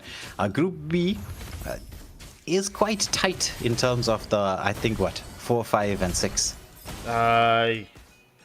Well, actually, Immortal Order is currently in 4th place, so if Deus Mastodonte wins this match, both matches actually, that will tie them up with Immortal Order in the 4th place. If Miracle Gen takes this 2-0, that puts them in 5th place with Immortal Order just one point ahead. As we see the Mountain Shocker getting coming through onto Kufra. Derp just escaping the clutches from General Link. Yeah, he had one more jump back as he tries to regen using his passive. But now there's the engagement onto Zusha. She's in a lot of danger. Oh, the flicker second skill. A fake hero getting the setup. Now Reckless wants to go in with the spins on the Balmond. I mean, they've got a composition that can allow for some pressured play. Valentina just waiting, gets the stolen Sora ultimate Kufra with that engagement onto the Sora. They have got him down a little bit low. He is down a half health. General Ling wants to make sure that Solvedus is locked into lane because a YSS up against a Belmont. Belmont should be able to secure the neutral objective, but Kufra with that aggressive rotations, just once again just trying to heal back up using the passive of his, now engaging onto General Link, who has to use that second skill immunity to get back. Delp diving in onto the turtle. Both the roam is very, very close to getting level 4. This is going to be quite interesting. Twilight with the movement towards the center and now has to disengage. Kag waiting for just that right moment in time to go in with the yin-yang combination as Zushin with the zoning. Now finally Belmont has decided to start this up.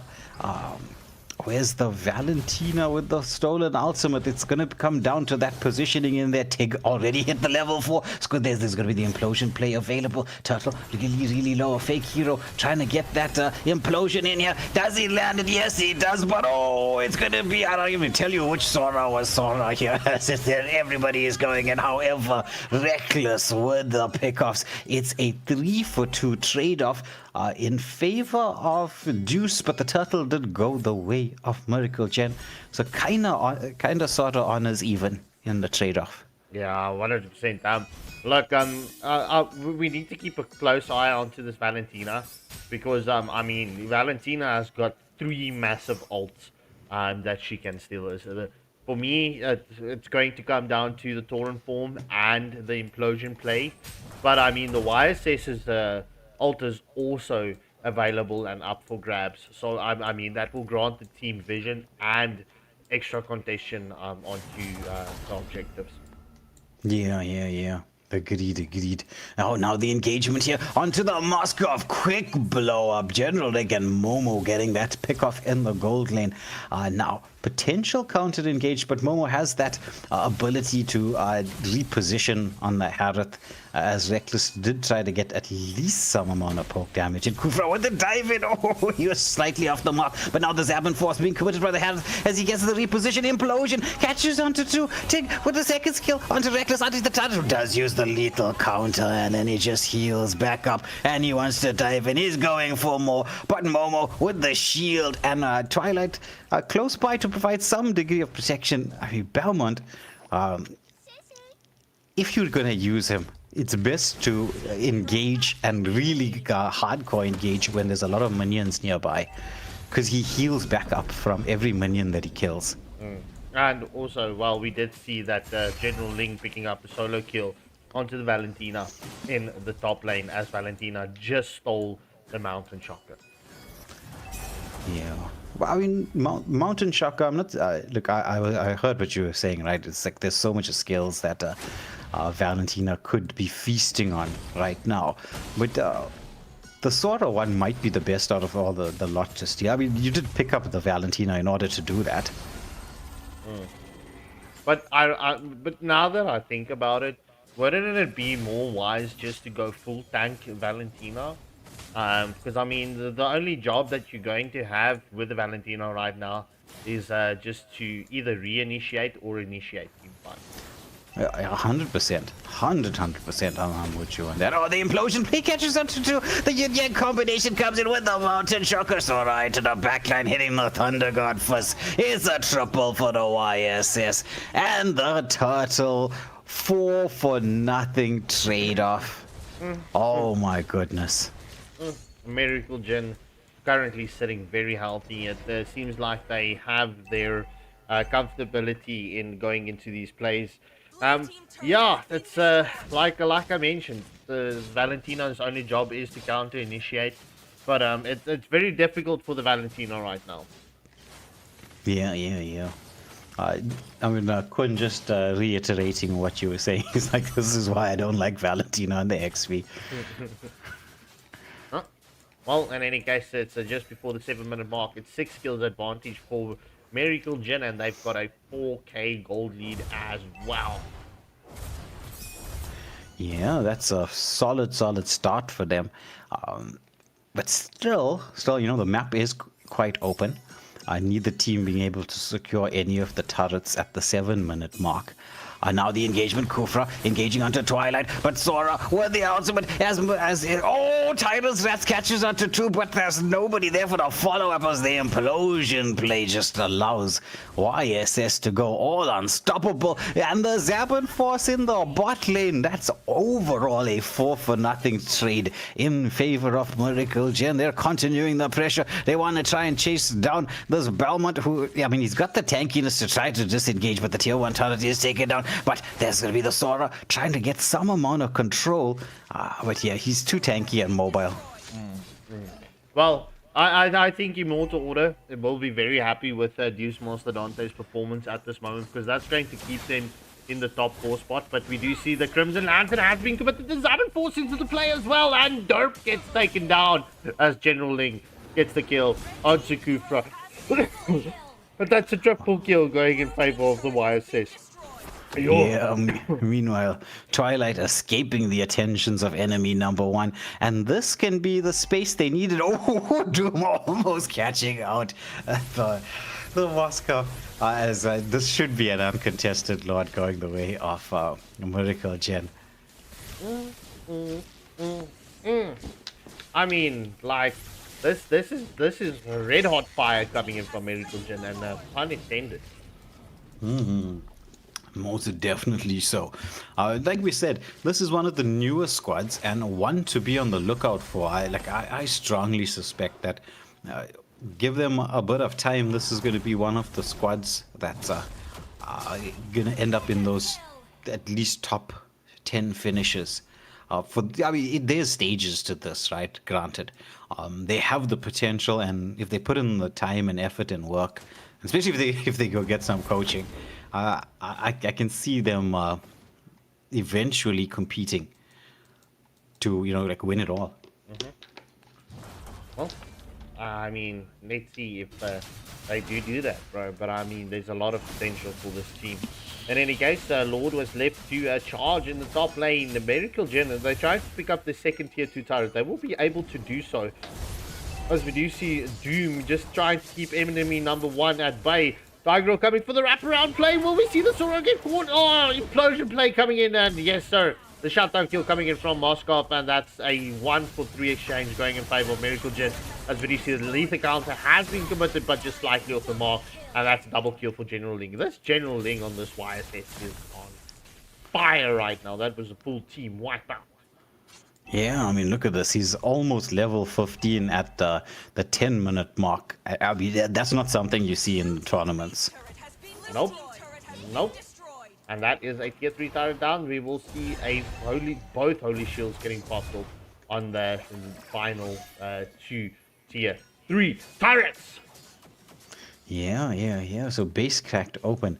The quickest level 15 I've seen on a jungler in our server was Hashworth, also on a YSS.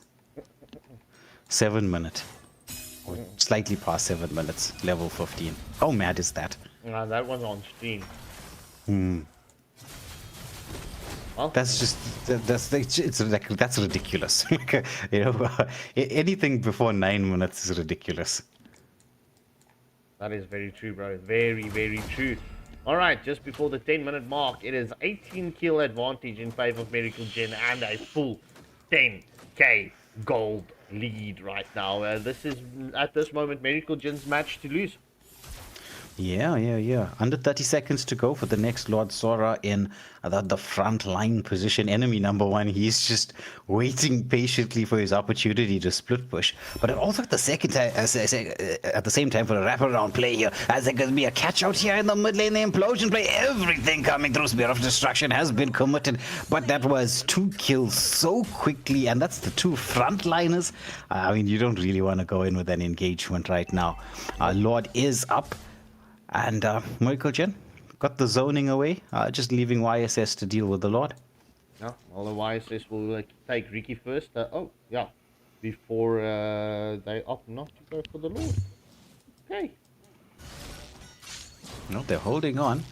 I suppose they're just sending YSS to deal with the potential split push on the Moskov, who does dash back out of the Mountain Shocker range, but generaling, he's so fed right now. It's just like he's going to be bursting everybody down, Yeah. including the Kufra and the Belmont. I mean, he's so close to full build right now. He's halfway with his final item. Yeah, they just showed that little degree of discipline to make sure that Moskov wasn't going to achieve anything with the split push. So nice patience from them, and understanding of playstyle. All right, we do see the slow push. Slow pushes on both side lanes are slack. That minion not being able to sustain the damage from the other minions. Watching the minion wars. Now, a little bit of a push here in the mid lane from the Sora. Could that have disrupted the wave equilibrium? I think it just might have. Because also at the same time, nobody went to deal with the bot lane. They can sort of get at maybe two of the lanes semi-synced up, but it's going to be impossible to get all three. Yeah, well, Deus Mastodonte, they're going to need to back off to get this Lord through. As we do see the Mountain Shocker has been committed from the YSS. Will we see the follow-up? Oh, yeah, the backup. Yeah, the backup from Deus. So Valentina with the Sora all stolen. And the defense of both the turrets. Derp trying to just help protect this mid lane wave. And I think they have, to the most part, managed to keep those tier 3 turrets up and running. So once more, it's just that wave sync that cost Miracle Gen. Yeah, well, I mean, we did see it happening in the bot lane first, and then it was the mistake coming in from the Sora in the mid lane, and while going to push the top lane. So, yeah, I mean, like, that is something that they need to work on. It's not the first time that this happens in their matches. But yeah. Wave management is so important. Yeah. Because it can take a lot from being effective to being completely ineffective. This is Mobile Legends 101. I mean, we did see Miracle Gen trying to get that wave equilibrium sorted out. But it's something that needs to be practiced. It's not just something that you say, okay, let's just... it's as simple as leave the wave of conceal play coming from the Tigreal. They get the pick off there onto the Valentine. I don't think she knew what hit her. She stole the Torrent form, and that was that. As we do see Sora continuing, will we see the oh, yes, we go. Ground and pound coming in from the Sora, but Doom will get caught out by this Zushian, and that's the General Link getting the return onto the Balmond. As we do see Kagura getting shut down by the Kufa. So 2 for 2. Yeah, 2 for 2 trade off with the Lord. Is this going to be the ability to get out of the base? I mean, granted, Belmont is not there, so there's no retribution. But at the same time, can they leave this Lord uncontested? Should they leave the Lord uncontested? No, they should not. They should not. I would honestly just go annoy Miracle Gen at the Lord right now. Try and get that Lord reset whilst Balmond is on his way. But yeah, that's why I say securing the Lord, 15-minute Lord in favor of Miracle Gen. Yeah, it was difficult without the front line being available with the Belmont. But once more, if they can get the waves disrupted, that's going to be the real goal right now. Can they get the waves disrupted? Because the longer this game goes on, anything can happen from there. Yeah, and this can still swing in favor of Deus Mastodonte's hands as well. Exactly. I mean, you just watched Momo clear the mid lane wave, and that means you're going to see 2 waves being synced up. And that's the ability to defend this, but the Lord is coming through. So this way they have as much equilibrium as possible with the setup that they have. There should be the mid lane turret being taken down. The bot lane is the only one still standing, but now engagement. Zaban Force has been committed. Sora with the drag back, but Belmont is sustaining. Oh, he hits the lethal counter. However, it's a legendary for the YSS. Belmont is just trying to force everybody back, but he's so low. Kag goes in and gets the blow up. Lovely play from Twilight. Now, potential to try to get the lock onto the base, but they are quite low. General Ring trying to heal back up on the minions. Once more, Mobo throws out the Zaban Force. There's the ability to lock on, and that's going to be first game going the way of Miracle Gen. Well, GG's well played to both teams. Well, I'm going to say GG's well played to Miracle Gen, as Deus Mastodonte picked up 2 chocolates and the General Link picking up the MVP for Miracle Gen, 15, 1, and 14. And to answer your question, Jima, yes, it was the magic build on the Valentina.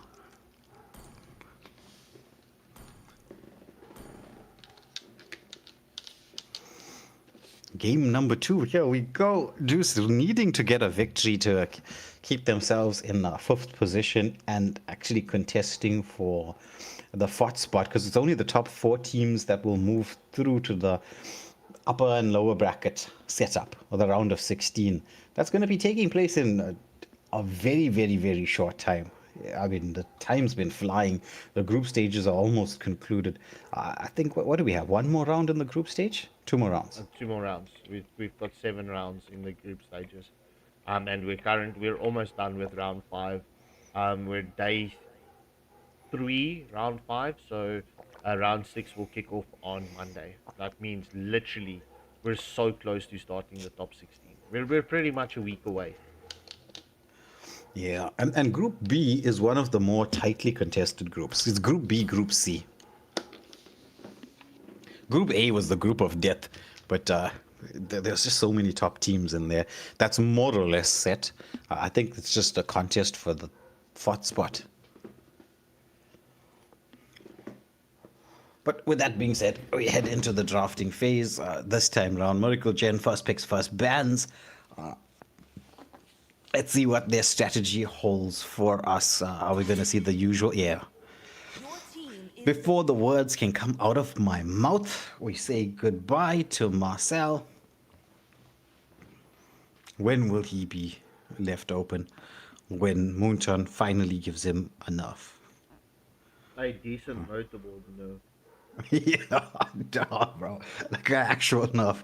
He's so strong. And I could not believe that they actually gave him a buff. What did he need to get buffed? What exactly was wrong when he came out? He was Who clunky. knows? He was clunky. He was strong from then. He's strong, even stronger now. I suppose they were trying to cover up for the fact that when Hirara came out of the gates, she wasn't as dominant as you would have thought. I mean, if you were looking at the patch notes and everything that came out in the advanced server, in the advanced server when she was first released, she was too OP. And then she just received a series of nerfs in order to bring her down to like a more reasonable playing level. So now she's just decent, just not like an S tier jungler. And Deus Mastodonte, they go for a respect ban straight off the bat, banning out the Ling and then our usual Paquito ban. I think in like every tournament, everywhere in the world, I'm sure there must be some sort of global statistics right now for the fact that Marcel and Paquito are like perma bans. And I think Akai is slowly making his way up that ladder with the bans as well. Well, I'll tell you now, Paquito is currently the most contested hero for in AFL. Then it's followed by Marcel, followed by Zushin, then Carry, and then Akai. But Akai's stats would have been bumping up since the round of 32, since the patch and the season update.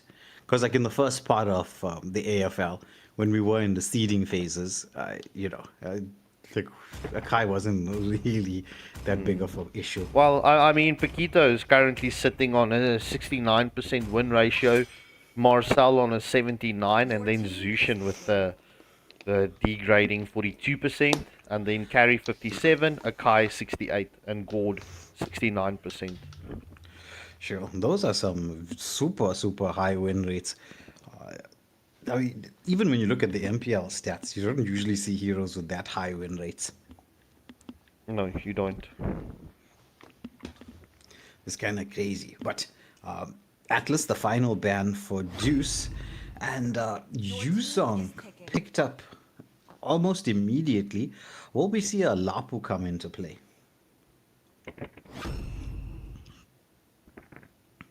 This time around, Harith is picked up, but it's a bit of a swap out. It's a Deus who go in with the Harith pick.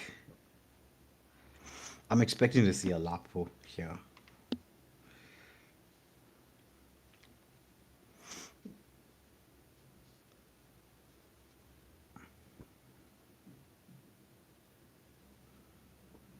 Yeah, and Dejima, I agree with you. Valentina Magic on the XP is not a very, very good idea, because you need your XP laners to have some amount of sustain to be able to go in. They serve a purpose, XP laners, and like Valentina doesn't have the tankiness to be able to serve that purpose, so you're gonna have to build her somewhat tanky. Pick up the trinity of defense items.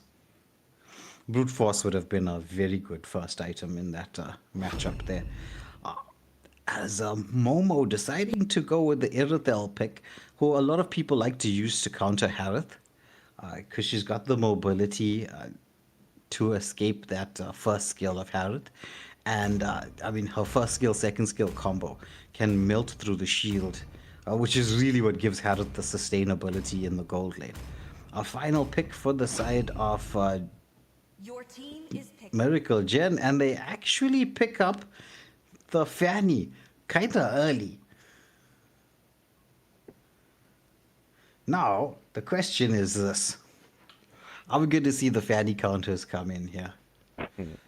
Will Deus go for maybe a Kufra pick, or potentially like a Ruby? I'd say Ruby on the XP lane. Can number one sustain alongside the Yuzong, and can be used to counter the Fanny. Maybe throw a Kufra or even a Grok in there. There we go. Your team is The banning. Grok pick coming through. He's going to use that wall like the lid on a coffin to make sure that he can get onto the Fanny. Now we're into the second phase of the banning stage. Reckless with the first ban. What do we have left available? Gold lane's been picked off. I suppose they need to get rid of some of the mages. Personally, I'd be thinking of I'm saying Valentina. I've been so used to seeing the word Valentina in the live chat because everybody's been talking about the Valentina XP. A Zetian ban. A Zetian would be a solid ban for the side of Deus. I mean, simply because it combines very well with both Fanny and the Yuzong. But they decide to go with a little bit of a respect ban onto the Tig, especially with the Akai being banned out. Miracle Gen have been sneaking the Tig in there. Like, they're using the Akai ban as just because it's a typical ban. No one's going to be starting to think like, okay. When there's an Akai banned out, that you're going to go for the Tig Your pick team coming is through. banning. Yeah, Fred is also another counter to the Fanny. So nice ban out there. Your team Belleric, is banning. they decided to go for the straight roam bans. Lucas, the final ban here. Are we going to see the Ruby pick come through? I actually suspect that this is going to be what it is. And Mockingbird is like Edith, Kufra, Halkut, Badang, and Brains counter Fanny. That's actually funny. yeah. But let's be fair here, Mockingbird, right? Fanny has a certain skill set that allows her to be kind of crazy. She's got that. She can put constant pressure into the side lanes, split push potential.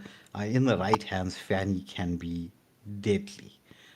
And if you're up against a Fanny main, you even see this in the MPL and the M series, right? The moment you got somebody like a Kyrie on a Fanny, you're never leaving the Fanny open. Fanny gets banned. Your And team is picked. I wouldn't say it's like a first phase worthy ban, but definitely in the second phase, when you can see like certain compositions are going to be weak to the Fanny. Uh, let's see how this all turns out. There's the Zetchian pick that was to be expected. Uh, I would have thought that the side of Juice was going to ban out the Zetchian on one of their picks, right? They decide to go for the double tank. But there were so many roams available, right? It's kind of difficult to ban out the roams. I mean, you can see Glue is still there, and Glue is so good at disruption. Reckless deciding to lock onto the Lance. I mean, there was a time where Lance was just a must-pick, must-ban hero. That did change, but can he deal with the Fanny? Lance up against Fanny with the Zetchian and a Glue in the early part of the game. What a YZ as well. I mean, I'm expecting to see General Ling go blue buff invade. That's what I'm thinking right now. Because it's actually set up for them to be able to do this. But let's head into this game. This is game number 2. Miracle Gen up against Deus Mastodonte. Miracle Gen with the first blood. And once more, the draft's been concluded. We're going to head into what could be an entertaining match between these two teams. Welcome to Mobile Yeah, well, just looking at the draft, right? I am favoring Miracle Gen's draft slightly more over Deus Mastodonte. Deus did leave a lot of openings, and the synergy for Miracle Gen is just better with a draft. Yeah. Well, the Grok and Valor, you can see they're moving towards the red side. They want to provide this degree of protection. Momo as well, just trying to stop any amount of invades onto the Fanny. And Fanny, as you can see, using the old school rotation. And this is one of the times where I can say this parting will be useful if they're going to be doing what we expect them to do. Valid. But we do see Glue, Zetchian, and Fanny is going to go for a hard invade. Will they get the red buff here? Ooh, Lancelot has been forced back. Oh, but he secures the retry onto the red buff. So close. Yeah. But with that, Fanny's like, yeah, no retribution. Let me try to make my movement across to deal with this. But then you gotta worry about the Valor and the wall sealing in Fanny. Is this gonna be a coffin? The Dawn Rose comes out, but Fanny with the fast fingers gets the escape use on using that petrify just to get the lock on and knock up as his first blood going the way of Glue as well. That Glue is so annoying in the early part of the game. But there's the punctures coming through. Or the dashes from Arlott as it's 2 kills going the way of Miracle Gen. They actually executed the invade quite nicely. They did. Fanny was she could tank her stars. That was so close, but picking up a double blue and Momo picking up a solo kill onto the Harris in the top lane. Yeah. Now Fanny is being invaded, but already getting so much of farm stolen. The team responded very nicely to that early game jungle invade.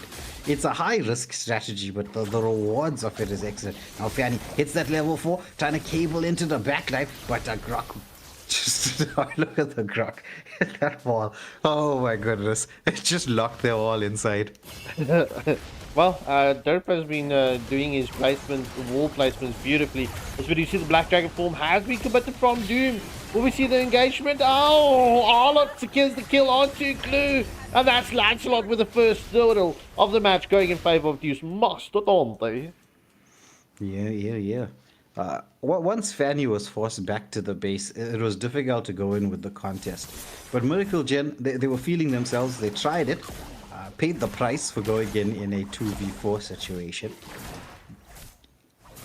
Because I mean, the mage was not there, and at the same time, your jungler. I mean, you want the numbers advantage to be even, but there's going to be the dive into the backline. The cutthroat comes out as General Ling gets the pick off onto the gold lane. And Miracle Gen once more just building up on the gold lead ever so slightly. Zetchen with the poke damage. As there's the Fury of the Phoenix onto the two in the mid lane, but Flicker from Twilight with the tectonic charge. Dub says, I'm gonna make you pay for that bit of overextension. Now Fanny trying to get that cabling into the backline, pull those stacks up. Doesn't have the passive, but using that mid lane control now goes in with the cutthroat, just not enough damage, and gets picked off. That piercing strike coming through from Lancelot on time. What a combo with the Lancelot using his what's that triangle? His second skill to just miss the cutthroat from the Fanny. Yeah. We just needed to build a little bit more by way of the the cabling damage. He had the speed, right? Because as you know, the faster Fanny travels, the more damage she does do, right? He had the speed, but the repositioning from the side of Deus kept them sort of safe. Now Force has been committed onto Momo, who has the heavy crossbow to disengage from there, but now Glue with the grab. Irithel throwing out the armor buster. Oh, they almost take down one. It's going to be Twilight hoping to try to survive the glue, but there's a potential for the turnaround. The Thorn Rose comes out as Ling gets the pick-off kill to Deus. They're keeping themselves in the game. I mean, this game is very, very back and front. Yeah, it is. It is 100%. As we do see the cutthroat has been committed, and that's enemy number one getting taken down. The final slash coming through from the Arnold, just slightly off the mark, and this could be, this will be an uncontested second turtle of the match going in favor of Deus Mastodonte. Yeah, it's just keeping things even. Turtle for gold laner, but look at the pressure being applied by the side of Miracle Jet onto the bot lane. They actually almost have this turret down. They do secure it. Doom just zoning away, just keeping the space so that Twilight on the Zetchian can escape. Grok trying to get that set up with the tectonic charge, but the Black Dragon just forcing Dub back to provide some protection for the backline. Oh, the cutthroat, I think, onto the wrong target, but Doom, he wants to go in. The final splash does land onto the Zetchian. There's the follow-up. Oh my goodness, Glue with a grab into the backline, but look at us, Arnold. He is starting to hurt. Yuzong's passive just keeping him alive for the most part, but now re-engagement here, and that's Glue taken down as what is this? 3-for-1 in favor of Deus? Yeah, it was a 3-for-1. Erithal picked up another solo kill onto the Harris in the top lane. Yeah, Miracle Gen just slightly off their groove right now. Yeah. But even still, I'd say the game is pretty even. Oh my goodness, Momo with another pick. This Erithel is getting kind of scary. Yeah, she is. At this moment, it's the Glue Erithal that's the winning condition. Twilight not having a good time with the Zethian right now. Yeah, they're hard focusing the mage. I mean, if you're gonna leave the mage to be open like a Zethian just to be free to do what she wants, it's gonna be a bit problematic. So anytime they get a chance to get a pick-off onto the mid laner, they're going for it, which is the way to go. Fanny trying to get a little bit of a steal. Our third turtle will be on its way any second now. And this is going to be the setup for a really big team fight, as I see it's going to be the full 5 members from the side of Miracle Gen all around. They want to try to get the bait out of skills. Fatty doing the same thing. Oh, but there's a final slash onto the Glue with the dump. He gets the wall to seal in onto the Glue, and that's going to be Glue taken out. And once more, Fanny slowly trying to get the damage there onto the Valor, who's going to heal back up. So I think this should be uncontested turtle going the way of Deus. Well, that's a very strong performance coming in from Deus right now. But it's just before the 8-minute mark. It's 2 kills advantage, and Lancelot secures the third and final turtle of the match, and it's a 1.1k gold lead. So I mean, look, this match can still swing. So this match is 100% in the balance. That is so. Oh, look at this from Dump. He's diving in by himself and doing so much damage here in the jungle. Now mid lane being pressurized. Does he have the tectonic charge? He's holding. He gets the knockback onto just one. Dance with the Thorn Rose, trying to use the Phantom Execution to get out, but Glue with a grab. He drags onto the Lance, who's trying to Thorn Rose his way, but the Cutthroat comes in from Fanny, and that's a shutdown kill. Oh, but the flicker final slash from Arlott. Now the Tectonic Charge. Zetien with the Fury of the Phoenix. Oh, so much damage coming out from Momo, who is unstoppable on this Irithel. Oh, my goodness. Oh, what a nice follow-up onto the Grok. But look, you can see there's one thing that Deus Mastodonte rectified from the previous match, and that's the initiation and reinitiation ability, bro. You can see it's currently Arlord being the trigger, and then the Grok just follows up after a successful set, and that's been working beautifully for them when it comes to team fights. But they need to be respectful of Miracle Jin's damage. Yeah. Fanny going all the way across, but she's gonna get caught out. But does get the pick-off kill onto... oh no, she doesn't. She escaped. How did Fanny escape? With the cables. That's all. I thought she was dead. Well, she made it. We do see Final Slash has been committed on to Glue. Alright, will we... Oh, so not getting that the grab. I mean, that would have been clutch, as we do see the Thorn Rose coming in from the Lancelot onto Zetien under the tier 1 turret. Oh, a nice dive in from the Arlott, but he's in a little bit deep. Board is up. It's all about control and positioning, and getting that pick off onto the Zetien gives the side of Deus the advantage heading into the first Lord of the game. They are going to be waiting for Harold to make his movement across. That's a slow push on the top lane, just creating the time for Zetien to respawn and get back in here. Glue with that disruptive play, trying to get in onto Arlott, who's getting into the backline, misses the final slash on Momo. Nice heavy crossbow for a reposition. Now Arlott in a lot of danger as they try to get this some amount of control onto the Irithel. She's got way too much mobility right now. Oh, Zaman Force has been committed from the Harith. However, Lancelot did secure a kill onto Irithel, but Doom just pretty much facing the Harith alone right now, and Harith definitely winning in that fight. Yeah, ability to try and take this mid lane turret. Lance just doing that. Twilight doesn't want to be too close, and that's going to be the mid lane cracked open. Deus with the pickoffs and that control here. They actually have the ability to take this Lord. Did you see that flicker first skill from the Grok on the Fanny? Just to force the kill. Well, it's a pretty solid play, because I mean it created all the space in the world for them to take this Lord. Oh, I believe if the tectonic charge there, the tectonic charge would have been blasted on that Fanny. yeah. Seal the deal. Well, it was worthy. I mean, not allowing the Fanny to contest for the Lord, but Deus Mastodonte. Lanes ever so slightly unsynced. Yeah, it's the theme that we've been seeing in this group stages, at least in certain of the group stages.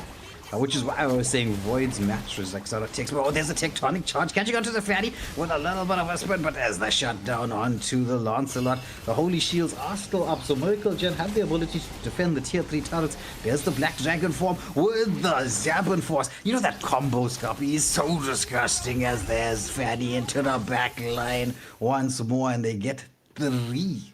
Oh, I mean, that Fury of the Phoenix was just committed at the right time, allowing the Irithel to do the damage for the Fanny just to get the pickoffs. But I mean, look, this could be the moment and juncture of time where this match swings around, going back in favor of Miracle Gen. However, Deus Mastodonte, they do have the advantages on when it comes to the itemization, etc. Yeah, look, the way they've been structuring, right? They know that if they can take out Zetien from the fights, it allows for that. And I'll steal the word from both Dimple, Druid, and Virus. The diabolical combination of Zetien user. Because when we saw it, I mean, it was, you could see what it does. Yuzong Black Dragon form, and then the moment the Fury of the Phoenix is committed, then the Yuzong lands. Very valid point. Very, very valid point. Well, I mean, look, I did mention it. Erythal is going to be the winning condition for Miracle Jin, but it's all going to come down to the sets. Can Glue and Zetian get the sets up for the Erythal and Fanny to do their job? Yeah, that is the question. Glue now gonna be dragged back. Arlott saving the final slash. Now goes in with the final slash. The Fury of the Phoenix committed with the Black Dragon. The combo is in there as it's used on diving into the backline. Lovely second skill from Valor with the pushback Fanny. Cutthroat underneath the turret, but oh, she gets taken down by this Valor as well. It's a 1-for-1 trade of so much of damage going out, and it's just both the junglers that died. Ah, that's so unfortunate. I mean, Grok just closing off the Erythal's playthrough or follow-up onto the team. But yeah, beautiful. Well, look, we need to give credit to the Grok, right? Since the start of the match, his walls has just been on play. On point. In place. Yeah. Yes. Yeah. Very true. Now he's trying to zone everybody away to allow space for his jungler to respawn. With neither team in position just yet. It's only the Doom who's got a very, very nice position. Like, no one scouted him out just yet. He's waiting. He goes in with the combination. Tectonic charge being used to disengage. That's a big skill out of the team fighters. Both teams are setting up around this Lord. I mean, look, that's a massive skill getting played out, and also the Valor's ult is also out of contention. As we do see the Black Dragon form has been forced onto the backline. Fanny does secure the next Lord of the match, and Yuzong gets the kill onto Valor. As a heavy crossbow lands onto Reckless, we do see the Erythal's going to chase down the Grok, and that is a double kill for the Erythal. Will Glue. Oh, Glue catches Arlott. Woo! The hunt is on. Will Arlott be able to escape this Dugatti? Yeah, there's Glue. He gets the spot out. Momo going in with a heavy crossbow. The final slash has been committed, but Erythal's damage deadly. Meanwhile, in the mid lane, Harrod with the Zabin force just hurting both the Zetian. But there's the Fanny. Oh, she was the cable. She went with the cutthroat. But it's Erythal. Oh Yep. my goodness. Yep. Full team wipe. Yep. You know, as of late, like, I never used to be the person to do this, but I'm going to do this. I told you so. I told you so.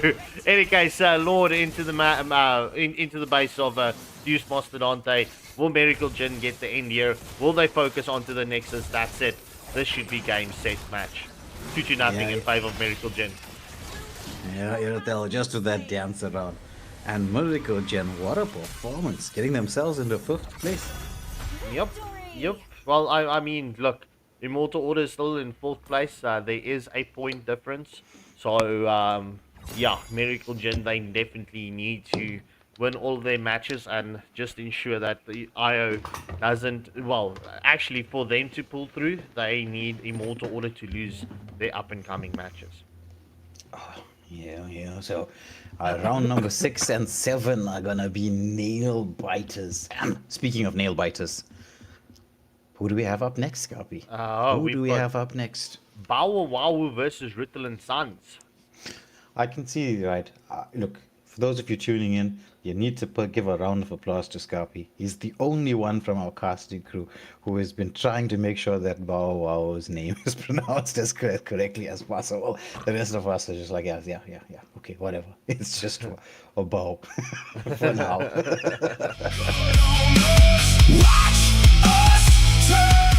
Well, thank you. I've been mentioning their name on different ways. So, but in any case, I'm going to have that pause screen up and running whilst we set the next lobby. Please hit that like, share, and subscribe button. We'll be back in just a moment. Pressure on the shoulders, pressure in the blood. Everybody feels it. We just wear it better.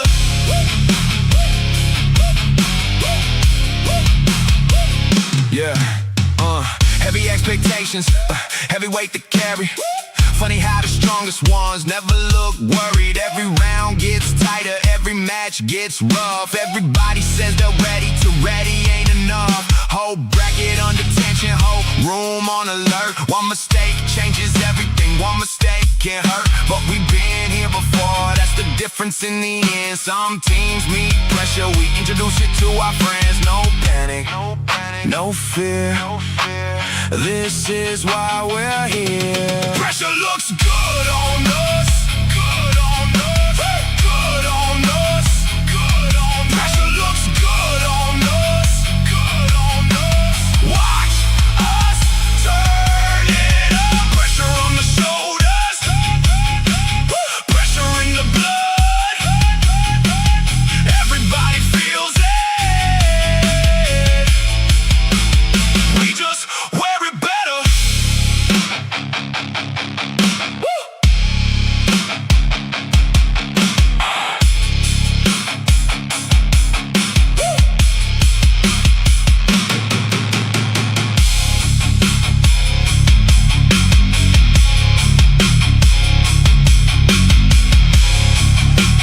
Pressure, pressure, pressure.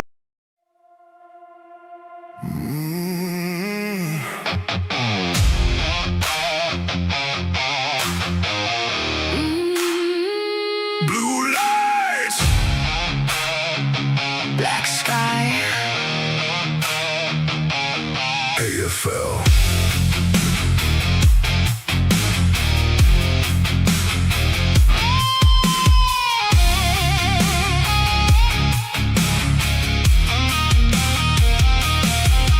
Feel the city hold its breath. Well, ladies and gentlemen, I told you we will be back in just a minute, and here we are. Up next, we got Boah up against Rutilant. I love the commitment. And with that, we're just going to give a shout out to this stream sponsor, which is YP's Tech and Gaming Store. Don't forget to check them out. Go visit their website. They have some excellent deals on PC gaming and some mobile gaming accessories. So YP's Tech and Gaming Store. Now, we were just about to head in, and then people unreadied. How anticlimactic, Scarpy. Blank, blank, blank, blank.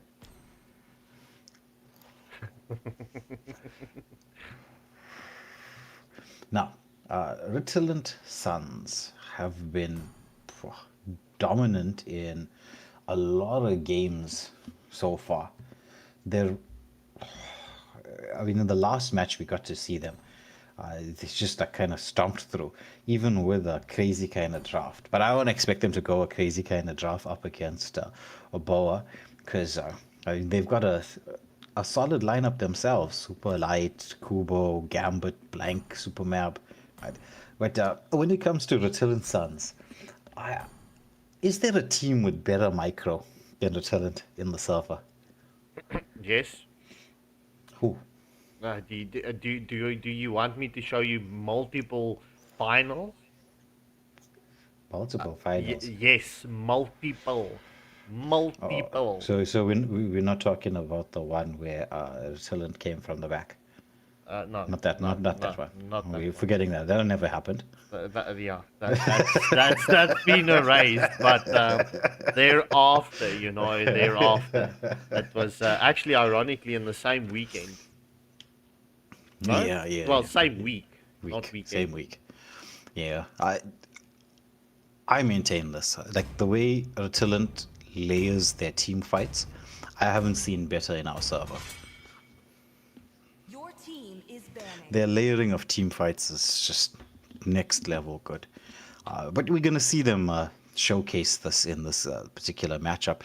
Interesting with the Claude ban straight off the bat from Boah. In previous games as well, they have been favoring banning out the Claude.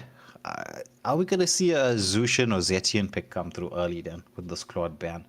That might possibly be the case. Marcel, as per usual. I won't be expecting a Paquito ban from the side of Boah. You want to try and force out the opposition to ban out the Paquito. Just sort of leave it open. I think maybe a Fovius ban might be a good one. For the side of Boah, but when it comes down to actually what you have in mind, because the team picking first usually has a strategy in terms of draft, like what they want to pick, and the bans sort of give us a clue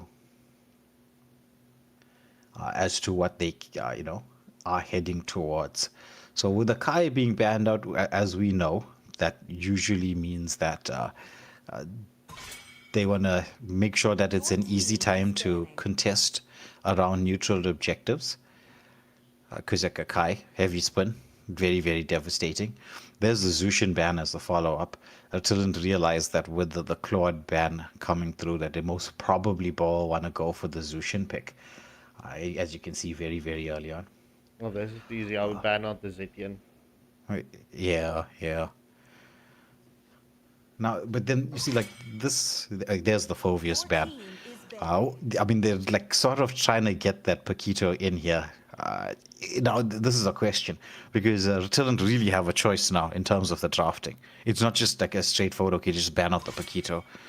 Oh, interesting. Wow. They decide to ban out the Fanny. Yeah. That's a respect ban onto Blank. Yes, sir. Yes, sir. I was quite surprised that you didn't mention him in the, like, when the conversation came up. Who's the best Fanny player on the server? Hey, actually, that slipped my mind. We do have a lot of players and I mean, some really good players on certain heroes, but Blank used to be considered for the longest period in time as one of the best Fanny players on the server. Now we have a couple, right? But Blank is still highly, highly rated on that Fanny, as you can see. The side of Team is picking. Rutilant Sons were like, yeah, we're not leaving this open. Now Hirara, the pick straight off the bat. Do you think this is going to be first pick worthy?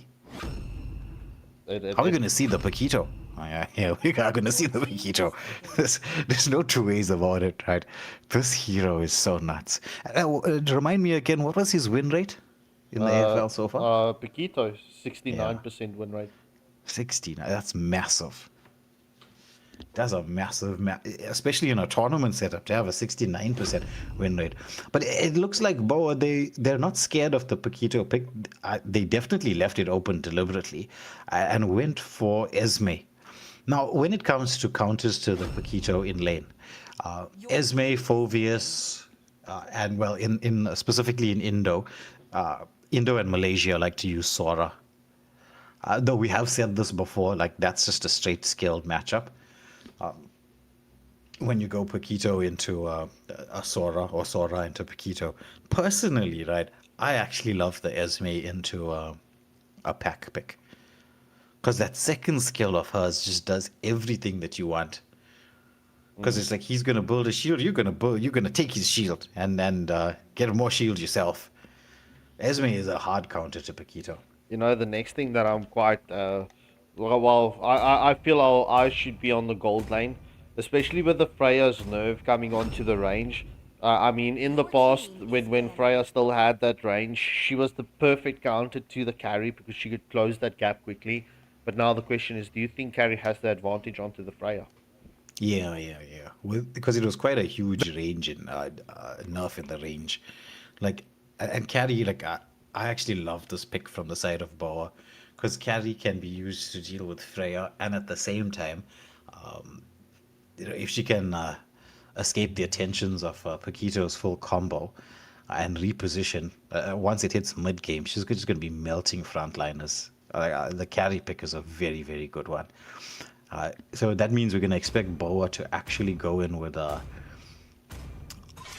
MM bans in the second phase. I'm thinking 2 MM bans coming out here. You might want to get rid of the... Oh, but then, they already have YSS in the jungle. Yes, and it's So- Freya gold lane because Scotland plays marksman. Oh, yes. Okay, yeah, then mid lane roam. Kimmy is a pretty decent ban. Who else would they need to try to get rid of? Is banning.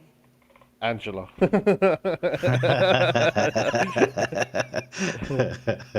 Oh, my goodness, Angela. Maybe the Zetian? Unless they're planning on picking it up, the Zetian themselves. But they won't have the first pick. The first pick will go to Unite. Well, now that I actually think about it, right?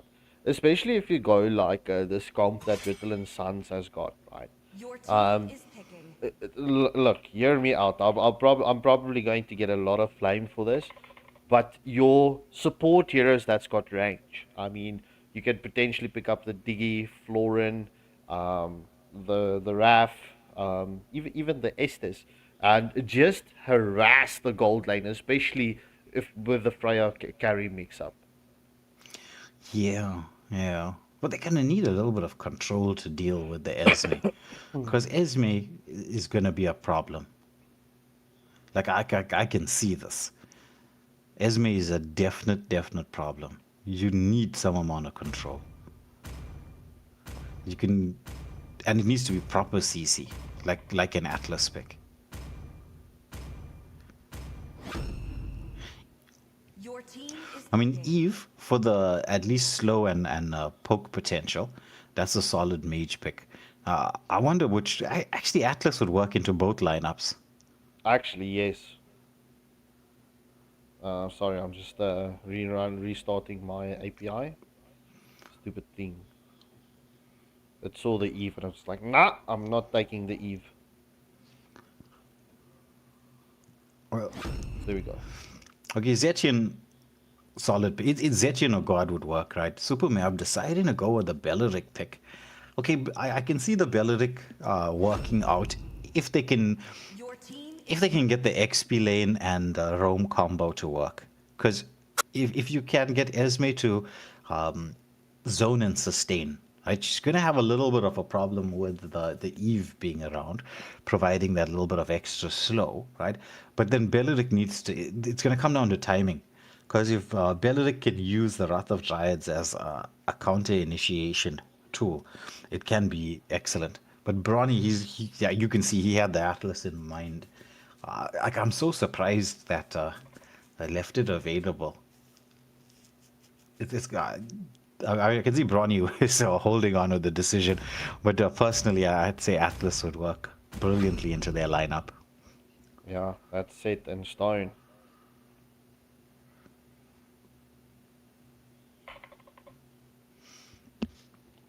Yeah. All right. So now we have the draft being set up. The opinions flying left, right, and center. I mean, what you expect. This is the beauty of the drafting phase. You know, there's so many people who, when we do these watch-alongs on Discord, Scruffy, they kind of hate the drafting phase part of it. I'm like, this is one of the most entertaining bits in the game. 100%. I do see that Mockingbird has got an opinion there saying that Blank is actually not a good fanny. He's below average. Yeah, well, you know, this is the thing. And he's pulling out some statistics to back up his argument. But this is the thing about this game that we love. The opinions are there. Everyone's entitled to what they believe. You know, especially if you can have evidence to back it up, makes a stronger case. Quinn, with the drafts being very good from both sides, yes, the drafts are really good from both sides. This is like I'm 100% with you. It's like, who are you going to say is going to win on this draft? Who would you think is going to win on this draft? Look, if I'm just looking at the draft, right? Boah, they've got a strong draft, but it's going to be decisive. The Aurora. So just for the fact of the Aurora being the decider, I'm going to have to go with Rutilant Sun's draft. Yeah. I mean, look, even if you take a look at the side lanes, it's as expected. Carry winning out the most part the side lane. She's gonna be able to at least reposition. If she doesn't expend that dash too early on, she's gonna be able to outpoke this the Freya. But Freya, as you can see, trying to go in with the full combination. Carry not too stressed about this. A mini contest around the lit though between the two teams. Well, there's some control here onto Superman, who has to flicker back. But this is gonna be first blood. The flicker coming out from Brawny. Oh my goodness, this game is setting up to be something. 100%. Well, look, Esmeralda is going to have a very good time against the Paquito. However, Freya Cotton is forcing Super Light back, as we do see the Unite Discovery coming in with the Eve, trying to get that wraparound onto Carry. Super Light nearly getting caught out. Yeah, nice wave cut coming in from Cotton on the Freya. I suppose Carrie needed to just leave the wave cut to happen, not really contest for this. But now the engagement onto Atlas. Brawny, he's being poked down by this Esmeralda. Dashes back to the safety of the tier 2 turret. Now Super Poopy doesn't have the level 4 just yet. But Hirara, Blank, trying to get the re-engage, but it's first blood Esmeralda. However, Super Poopy with the pick off himself. Rutilant throws out the Fury of the Phoenix. It's going to be the real world manipulation coming out. Oh my word, it's a 2-for-2 trade-off, but Cotton with the big play, the big rotation from the gold lane, sets it up 3-for-2, and now a pressure being applied onto Gambit, who's being forced back. And Blank with the steal, and he's, oh my goodness, he zoned out the damage. I'd say this is still even. Bro, but this rotation coming in from Cotton was just very, very brutal. I mean, you would love to see that rotation coming in often from the Freya. Because, I mean, with that Valkyrie's descent, it's just going to turn the tides of the battle. Oh my gosh. Yeah. This is going to be kind of scary. I still can't say who's going to be taking this overall. A lot depends on when Carrie can come online. Now the engagement onto Cotton, who uses the vengeance and tried to use Valkyrie's descent to escape, but he's going to get picked off. Now pressure being applied onto Brawny by the Zetien. But Super Poopy just forcing everybody back. Blank goes in. There's the Fury of the Phoenix. Do they get the setup? Oh, the flicker comes through, but the Wrath of Giants drags 3 back. Blank with the, Brawny with the Fatal links into the real world manipulation with the Mountain Shocker. It's a 3-for-2 exchange going away off Ritallin's son with the Kenshin picking up a triple on the YSS. I mean, my witness. Bro. Yeah, but look, it was actually the Eve that picked up the triple kill. Eve. But yeah, bro, look, the Belleric's Wrath of Giants was so on point, beautiful play. But just that reinitiation coming in from Ritalin Sounds with that RWM and the Mountain Shocker, bro, that just slapped a lot of damage. I get it, because Eve is on her lonesome self already does a lot of damage. Yeah. I mean, we were talking about shooting. Oh, there's a pick-off here from Super Poopy on the Paquito. Now he's trying to hightail it. Atlas with the freeze onto Gambit, who tried to get something in response. Look at Paquito. He dived onto the turret. He was down to like quarter HP and then back again once more. 100%. Well, yeah, Valkyrie's descent has been committed. Hirara stealing the turtle once more. The Fury of the Phoenix does land onto everyone. The Mountain Shocker does get committed onto Gambit, and that's Kenshin picking up the kill onto the Esmeralda. Super Mab does take a lot of damage from the Freya, but Belleric will be able to escape the death hand from Ritalin Sunshine. Yeah. I mean, we were talking about the way that the Ritalin layers their fights. You can see it right now. Beautiful layering. Very true, bro. Very true. In any case, Freya did secure a tier 1 turret in the top lane, and it's currently Esmeralda versus Freya in the bot lane. Bottom taking a lot of damage from the Esmeralda. Will Esmeralda be able to close this battle onto the Freya? Both of them got shields, but the chase is on. Valkyrie's descent has been committed, and that's Freya successfully out of harm's way. Yeah, the same thing happened with Paquito here on the bot lane, almost being picked off. Now, first phase of the Mountain Shocker has been committed by Kenshin, providing that certain degree of vision. It was like a vision for vision play. Now Atlas, he's onto the backline, onto Hirara, but the Fury of the Phoenix being thrown out as, like Esme diving underneath the turret, almost getting the kill onto Kenshin, but picks off the kill onto Super Poopy. So that's a 1-for-0 trade. However, Freya is like, let me trade this a little bit more. Let me try and get a tier 2 turret, but she's going to get hunted down. Now the dive in here. Freya in a lot of danger. Atlas wants to come in with the rescue, but Esme is there with his own Atlas. Belleric, he's used the cloud to get into the team fight as quickly as he possibly can. Esme with the pick-off kill. Now Hirara gets the setup. They take out Brawny as Boah, trying to turn this back around. around, again, this game is still very, very, very even. This is a knife edge kind of a match. Yeah, very, very on point. It's just before the 7-minute mark. It's 1 kill advantage, and it's only 600 gold in favor of Rutilant Sun. Blue team has slain the turtle. Yeah, and they should be able to secure a turret in here Red team turret has been as well with the turtle. So a gold lead, pretty much non-existent. I mean, it's so little that you can't really count it Yeah. as a lead. Yeah. Well, look, I'm sorry. I'm just trying. Rutilant Suns is in the second spot of their group, and then Woah's on the 4th spot. Blue So, team turret has been destroyed. yeah. Oh, lovely Wrath of Dryads only catching onto the Freya. Super Poopy, he's in the backline. Oh, he's taken down just before carry was exploded. Super Light must be thanking his team there. He's like, guys, what a rescue. I. Yeah. And now look at this Gambit on the Esme. We were saying that Esme was going to be a pick that is so hard to deal with. They're going to have to come up with a strategy to the side of Rutilant Suns if they want to swing the game in their favor. Because a lot of what's going to happen is going to come down to the Esme plays. Yes. Yes. Even though I still do feel that the Aurora is the deciding factor for Boah. But it's going to come down to Boah's Woah's setup. Yeah, true.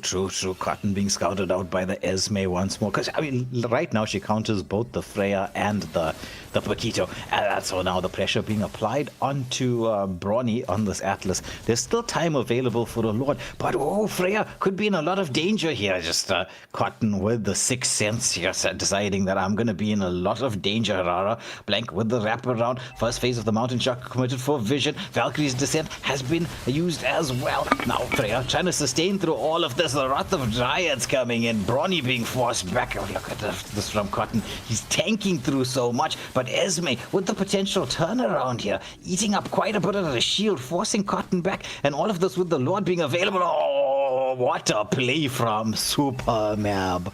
The decision making to get the cut around to prevent that backline dive. Excellent. Yeah, well, Rutilant Suns, they do have the map advantage, right? They do have 2 tier 2 turrets, so I feel if they can get and secure this Lord, but Blank has been on point with his retributions. Yeah. That is so. Cotton starting off this Lord. He's trying to bait people out. But the real world manipulation comes in with the fatal links. There's a follow-up. They finally get the carry. So it's a 1-for-1 exchange. But the carry is a big kill. For the side of Rutilant Suns. This gives him a little bit of an advantage. But Paquito, he wants to go in onto Blank. He's landing those combinations. Blank trying to sidestep all of this. He knows that the shield's not going to be in there. But Super Poopy with the dashes and using the flicker to get back out. Is he going to be caught out? He's got that ultimate combination still available. He somehow survives this. But could we see Brawny being taken down? He's being controlled up. And that's going to be a pick-off kill. However, Cotton traded this for the mid lane turret. Now he's going to be chased down by this Esmeralda. As we expected from Gambit. He's doing so much work on this Esme. There's no real way to stop him right now. Nope, as we do see Superlight does start this first Lord of the match. It seems like this will be an uncontested Lord going in favor of Woah. Yeah. Now, it comes down to that moment in time. Can they get the wave sorted out? Because all the turrets that they lost, they can gain it back with this Lord. It's just all a matter of control. The chase is on here onto Hirara, who is being forced back by Super Poopy, causing a bit of distraction so that his team can make sure that they can clear out the waves and let the Lord not be so effective. But Cotton is going to get caught out. Light wheels coming out from Super Light. I suppose the name matches the skill. It does. That's the first tier 2 turret getting caught out as we do see Aurora. It was going to lane cut that minion wave on the bot lane. Not opting to pressure in the mid lane. Yeah. Well, they should be able to seal the deal right now. And with this, turrets should be even on both sides. Kenshin wants to engage onto Harara. He goes in with the Mountain Shocker, but Blank with the quick repositioning. Oh, Esme diving in underneath the turret. Do they manage to get onto Kenshin? He's so low. But Harara is the first to fall as Cotton dives in there. But it's a 1-for-1 trade of real world manipulation, zoning everybody away. But Espakito is into the backline. He gets the pick off. But now Esme wants to get the kill in return. But Super Puppy is somehow surviving. Or he gets taken down, and Esmeralda into the mix once more. Kubo with the flicker to safety, and this game is perfectly even. Yep, 2 for 3 exchange going in favor of, well, Rutilant Sons. Yeah, nice burst damage coming through from Kenshin. Can he take out the Esmeralda? Yes, he can. He had the damage output to do so. He gets a double. Why, yes, what a play from Kenshin. Oh, that's technically a full team wipeout, so that's a 2 for 5 exchange going in favor of Rutilant Sons. Oh my goodness, this play from Kenshin. My word. That's clip worthy. Yes. Junior, I hope you're listening, bro. I hope you're listening. Conceal play coming in from Brawny as he's trying to get in onto Blank. Uses the double dash to get back to safety. Avoided the Mountain Shocker. Wow, we're under a minute, getting close to the 35-second mark for the next Lord to come out. This is going to be a big one. Map control perfectly even, but the way Rutilant have been using their macro with the wave pushing ability has been very, very much on point. Gambit just scouting out where Cotton is. They are creating space for Super Light to set up a slow push. They know that Gambit can sustain through all of this, and he's the best hero to deal with the Freya, who uses the Valkyrie's descent, gets onto Kubo, but there's going to be the counter-engage coming through. Atlas trying to get the fatal links onto everybody. Oh, but they take out Cotton. It was Super Light with the quick rotation. Super Poopy, he tried to find the angle to get it to the backline, but once more, Esme is there. It's a 1-for-1 trade-off. It's going to be XP a gold laner for Rome. Who do you think has the advantage here? Boah has got the advantage. But that was a beautiful Wrath of Giants from the Belleric, bro. Just setting that up. Yeah. It was. I mean, he did pay the price for it, but I mean, he kept his teammates around. Super Light is just using those light wheels. It's going to be a retry battle as Brawny on the Atlas just misses Blank, who dashes away. But Blank, that retry from him has been so clutch. Now the turnaround, light wheels from Carry as they get the pick-off kill. So that's a Lord and a pick-off. Now they want to go in for more. They're trying to hunt down as many as they can, but nothing more doing. It comes down to a question of discipline, control, the Lord. You think this is a possible ending angle? No. It's going to be hard. It's going to be hard because you're playing into the hands of Rutilant Sun's deadly combo with the RWM and the Mountain Shocker, and then just I mean, if Cotton can get the jump onto the backline, especially onto the Zetian or the carry, it's going to be team fight with Rutilant Suns. But if Boah can keep the carry and the Zetian safe, it's going to be hard. They just need to be careful for the set. Yeah. Cotton just trying to stop the Lord from going through. There's going to be the dive into the backline. Valkyrie's descent has been used, but look at Carry. She's trying to deal with everything. The Wrath of Giants. What a Wrath of Giants from Super Mab. Oh my goodness! Now Blank diving in here forces the flicker out from Unite, and once more the taunt back onto Brawny. Do they manage to get the pick up? It's the dive in. They manage to take down another. This is the opportunity to lock on it. Do they have the minions to be able to do this? No, they don't. The minions die down. Oh my goodness. It's a 3-for-2 trade-off, but with Carry still alive, can they actually take down another tier 3 turret? Unite trying to clear the wave, but Esme creating all the space. This could be a possible winning angle. They've got the minions over the minions. What if it's just the wrong time for the sign of power? Oh my goodness. Rutilant can thank their lucky stars. Oh, Boah, they need to escape. They need to escape. As VDC Prey does kill the kill onto Zetian, and the follow-up is onto Carry, and that is carried down as well. Cotton picking up a double kill. Oh my gosh. That was brutal coming in from Boah. Yeah. I mean, if the minion wave spawned literally 1 second later, literally, they would have ended the game. 100%.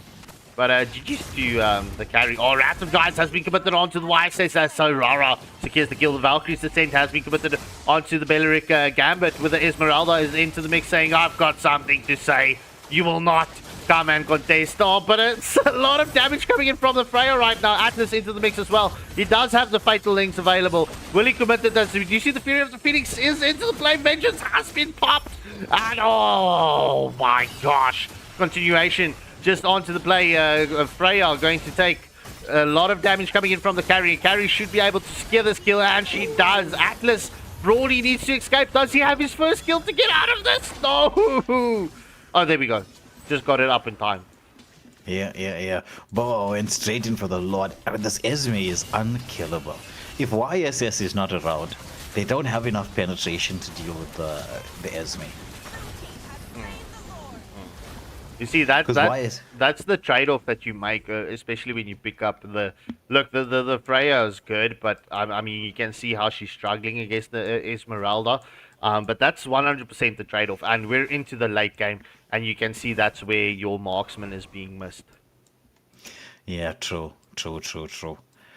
And with the base in favor of Boa, this is gonna be interesting. Now, Super Poopy, he knows who his target is. He's going in for Super Light. Super Light is gonna get caught out. But he turns around. What a wind of nature from Super Light. Oh my goodness, this is going to be... Could this be it? Was that the nail in the coffin? The Lord is starting what could potentially be a funeral march down the mid lane. Esme zoning, Blank zoning everybody away from the top lane. Wave equilibrium here on point. Lord being stopped up.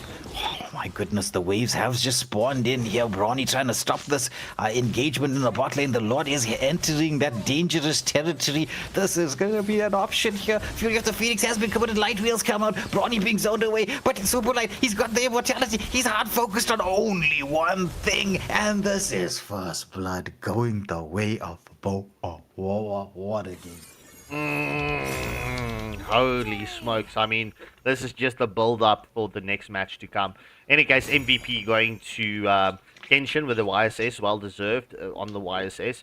But the MVP going to Gambit with the Esmeralda 5, 3, and 8. Alright, let me just quickly get everything switched over so that we can jump into the second match. Alright, let me just fill some water quickly. I just got hot chocolate.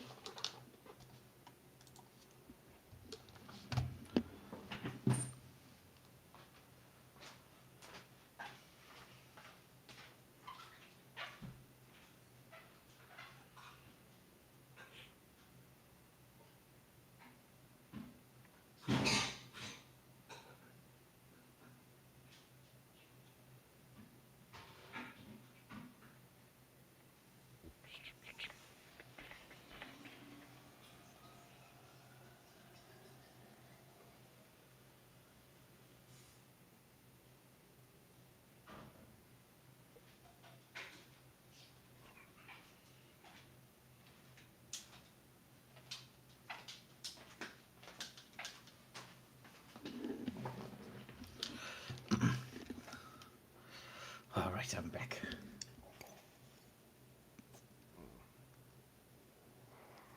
Well, do you think that Rutilant Sons can get the draw up here? Well, the way the first game went, it's anyone's game to win. But what a performance from Boa. That was something else. Once again, it comes down to the draft.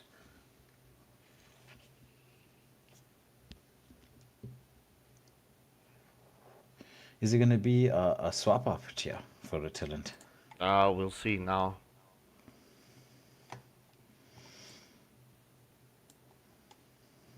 Alright, there we go. We're going to jump into the drafting phase for the next match between Boah versus Rutilant Sons.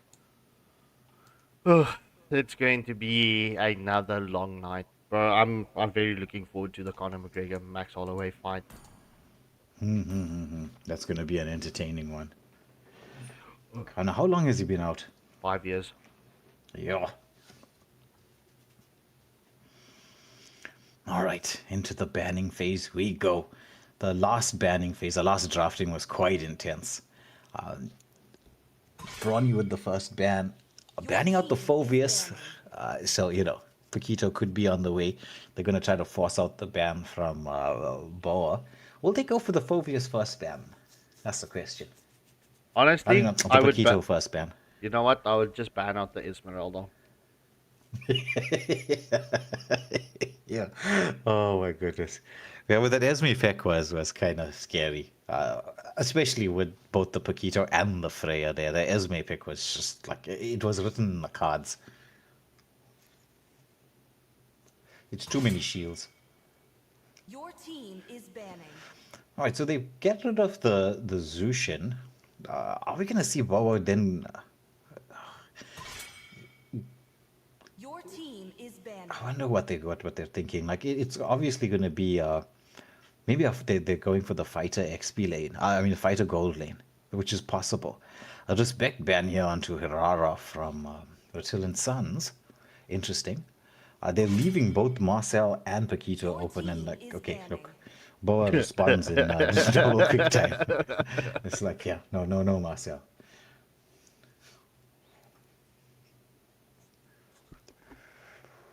Yeah, and Quinn, I am the retributions that came out from Blanco are on point, like really, really on point. These referees came in clutch. Super Poopy with the final ban. I'm not expecting a Pac-Man ban. You might as well leave it open. They get rid of the Your team carry. is Interesting. banning. Well, if they banned out Esme, then you knew 100% they were gonna go for Paquito. yeah. Now Gambit. This is interesting. Do they ban out the Paquito? I know they're not too stressed about it because of the Esme pick. I think it might be a Yuzong ban.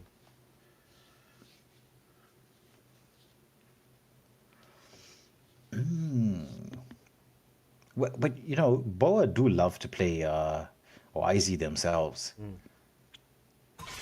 Oh, never mind the guy. Oh yeah. I actually forgot about Akai. I actually forgot about it. But when Akai is picked up, you can use the Leo mod because he has that very, very high mobility and ability to reposition and avoid the heavy spin. Plus, he's got that option to kind of melt down an Akai.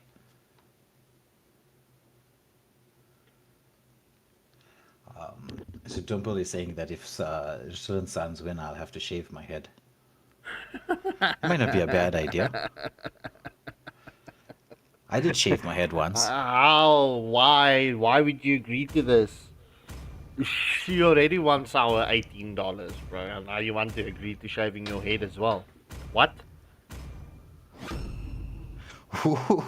So we'll be going with the Esme pick, which is makes sense with the carry ban. Now the question is, do they go with a counter to the Esme?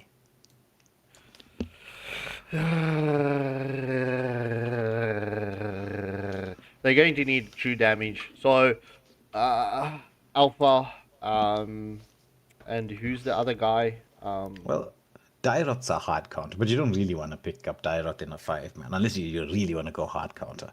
In the mid lane, you have the Valor, and as a jungle pick, you have Gwyn. Oh yeah, also God as well.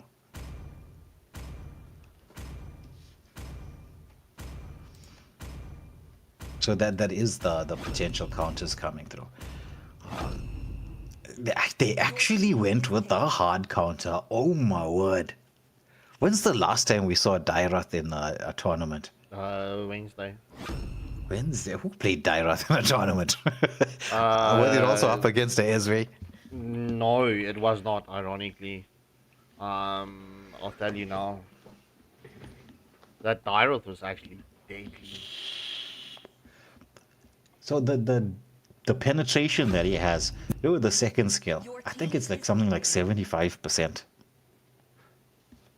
Which is kind of crazy. Now, Cotton locking onto the Suyu, Brawny picking up the Belleric, who can be used to deal with Dairoth. But they're gonna... Ish. It's gonna be an interesting battle there in the XP lane. Very, very interesting. So Dairoth needs to, I think, build Hunter Strike first item. Maybe even go for complete Hunter Strike. Because 100% he's going Fury Hammer as the first item. You're going to need that extra pen to deal with the Esme. He's also got the Petrify. But Esme picked up the Revitalize just to provide some amount of sustain. Oh, they actually went for the Grok God combo very early on. Now, Zetian is still available. So, Boah need to ban out the Zetian in this phase.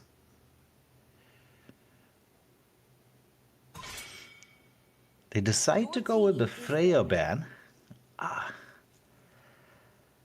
I'm not sure if they would have went for the double, like strat. Harrod, because the Carrot does work nicely with the Grok as well. This is interesting. They have to ban out the Zetian. Zetian is going to work so well with the combo that Rutilant have. Combines with the Esme, combines with the Belleric, and can be used to cancel out God's ultimate.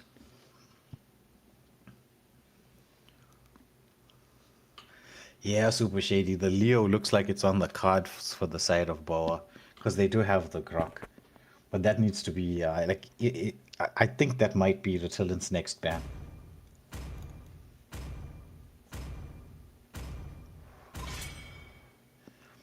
Oh, they decide to ban out Eve. Interesting, interesting. I mean, look, Eve can work with the combo that they have going, but like Zetian would be so much better for Rutilant Sons.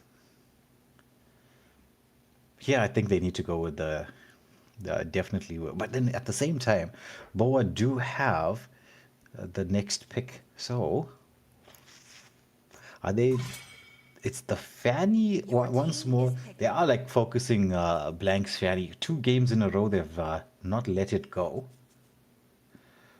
Because I mean, with the picks they have so far, they don't really have a way to like counter the Fanny.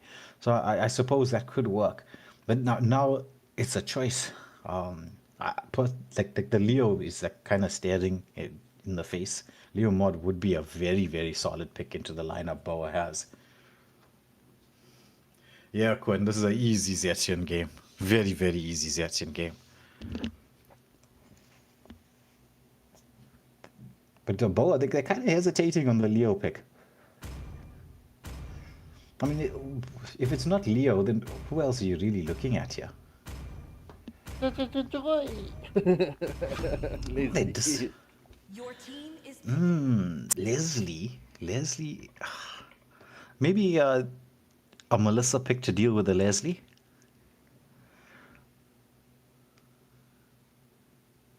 Because then Melissa will only really have to worry about God, because she can deal with both the Dairoth, the Leslie, and the Grok.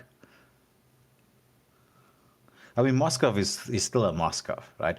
But he is susceptible to the... Yeah, there's the Melissa. Melissa Zetian.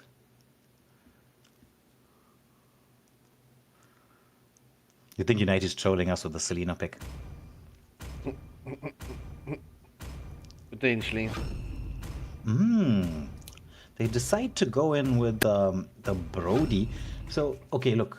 Brody can lane fairly well against a Leslie, but I think Melissa might have been the way to go. And they go in with the Farsa. Farsa can kind of nuke, because she does outrange God.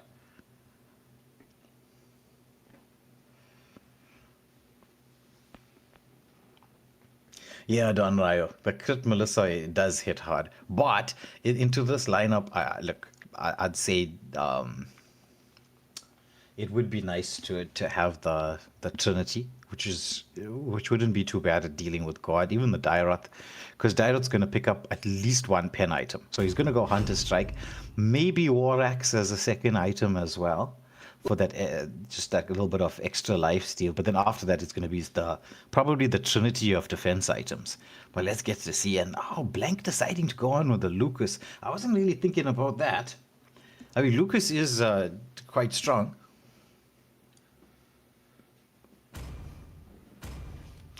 He can deal with the lineup that they have. Because like Lucas's biggest weakness is CC effects, right? And Wrath of Dryads, although it's a CC effect, and it can if you actually use Wrath of Dryads with the first skill from Beleric, it's about a 3-second stun. But if he can avoid the first skill at least, Blank will have that extra bit of damage to deal with. Esme, once more, the drafting from both these teams is quite good, but it comes down to execution. First blood in this matchup between the two teams already going the way of Boah. They want to solidify their 4th place position. Probably with a victory here, they can bump up. Rutilant are already in the lead. They're in first place. No. Second place. Second place. Who's first? Salvatore Syndicate. Oh, yeah. Salvatore have been the dark horse of the tournament. Excellent performance from them so far. But a quick rotation here from Unite. I mean, we do expect this with a Farsa, because one of her skills is the fact that she provides that high degree of mobility. But Bronny being caught out here on the Beleric. Look at the damage from Lucas. First blood going the way of Blank as he went in for that quick rotation. Now we're going to see the jungle invade. Cotton, he has his retribution, so he can stay safe for the most part. But no, Boah, they took what they wanted, and they've gotten back out. So you trying to get a set up, a nice positioning from Supermap just to prevent that. Yeah, 100%.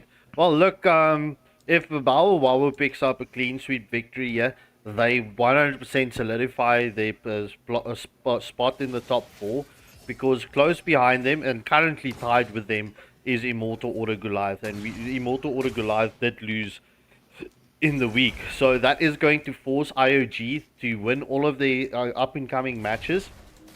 But Boah needs to pick up the dubs here to secure that 4th place, because then that means they can just draw the following 2 matches. Then not a lot of pressure onto them anymore.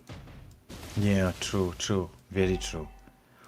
It looks like Dyra decided to not buy the Fury Hammer. He went in with the first part of War Axe, but now Super Poopy is going to be chased down. Now there's that second skill coming through, but big fight happening from both teams. Kubo with the setup gets another pick-off kill. Lucas with the turnaround, he waited for the Unleash the Beast, but the timing from the side of Rutilant as the Feathered Airstrike comes through. It's a 2-for-1 exchange here in the XP lane, but 2-2 overall. And let's just pass the 2-minute mark. Yeah. Rutilant Sons, they actually have the option to take this turtle, but they don't want to rush it because Cotton is down to half HP. He needs to just regen up, because into the lineup that's there, you don't want to rush this turtle. They actually sacrifice it a little bit. Blank is seizing this opportunity to try to get the potential steal, but Super Poopy, he's into the mix. Mystic Gush does come out, but the positioning from Super Poopy has been excellent. However, Rutilant, they went for the trade-off onto the gold lane, but Super Light with the super awareness managed to stay safe. He's been keeping the wave equilibrium very much on his side. Kenshin trying to engage in onto Super Light, onto the turret, built the stacks up, but not an opportunity to go with the torn apart memory. Unleash the Beast has been committed to you. Get some control onto Super Mab. Super Poopy with the rotation across gets the pick off. Now Feathered Airstrike. Super Light is trapped between a rock and 10 hard places, so that's going to be Super Light taken down. Yeah, well, in the meantime, Gambit with the Dyrot did get that full chunk of gold on that tier 1 turret in the bot lane. So a 3.5 minute mark. It's 2 kills advantage going in favor of Rutilant Sons, and it is a 1.4k gold lead as well. Yeah. Building up a slight goal. Look, they're going in with a high pressured composition. They are really, really, really trying to make sure they can get themselves a nice early game lead. What I'm liking from Super Poopy on this Esme is his positioning to avoid the first skill from Dairoth. He's been sidestepping it throughout the course of the game. Like, I mean, Dairoth's going in with the second skill, and then Super Poopy just sort of sidesteps it, the first skill, just to avoid the damage, and then gets back out. Well, And rotates. yes, minion wave and then rotate. However, we do see Super Light taking a lot of damage. Feathered Airstrike has been committed. Wall coming in from Grok. As we do see Blank coming in with the Lucas as well. He does have Unleash the Beast and he does commit it. The chase is currently on. Suyu getting caught. Will they see the... Oh no, it wasn't Suyu. Mystic Gush has been played and that's currently a double kill getting picked up for the Lucas. The chase is on to Suyu. Will quat and get caught as the wall comes in from the Grok. Oh, nice mobility. There's a feathered airstrike once more. Oh, the flicker. Not enough to save Supermap. So close. So close. Well done, Ryu, to answer your question why everyone is super. We can all dream of being a superhero. Oh, Cotton with the kill onto Blank. Yeah, that's Sasuke winning the battle against Naruto. Winning the Yeah. fight. Oh, look at that from Brawny. What a wrath of Dryads. Look, bro, this synergy with the heroes, this Wrath of Dryads with the Feathered Airstrike, that's going to come in deadly. The question is, can Rutilant Sons maintain this set potential that they've got? It's these rotations from the Esmeralda that's causing so much of problems. Oof.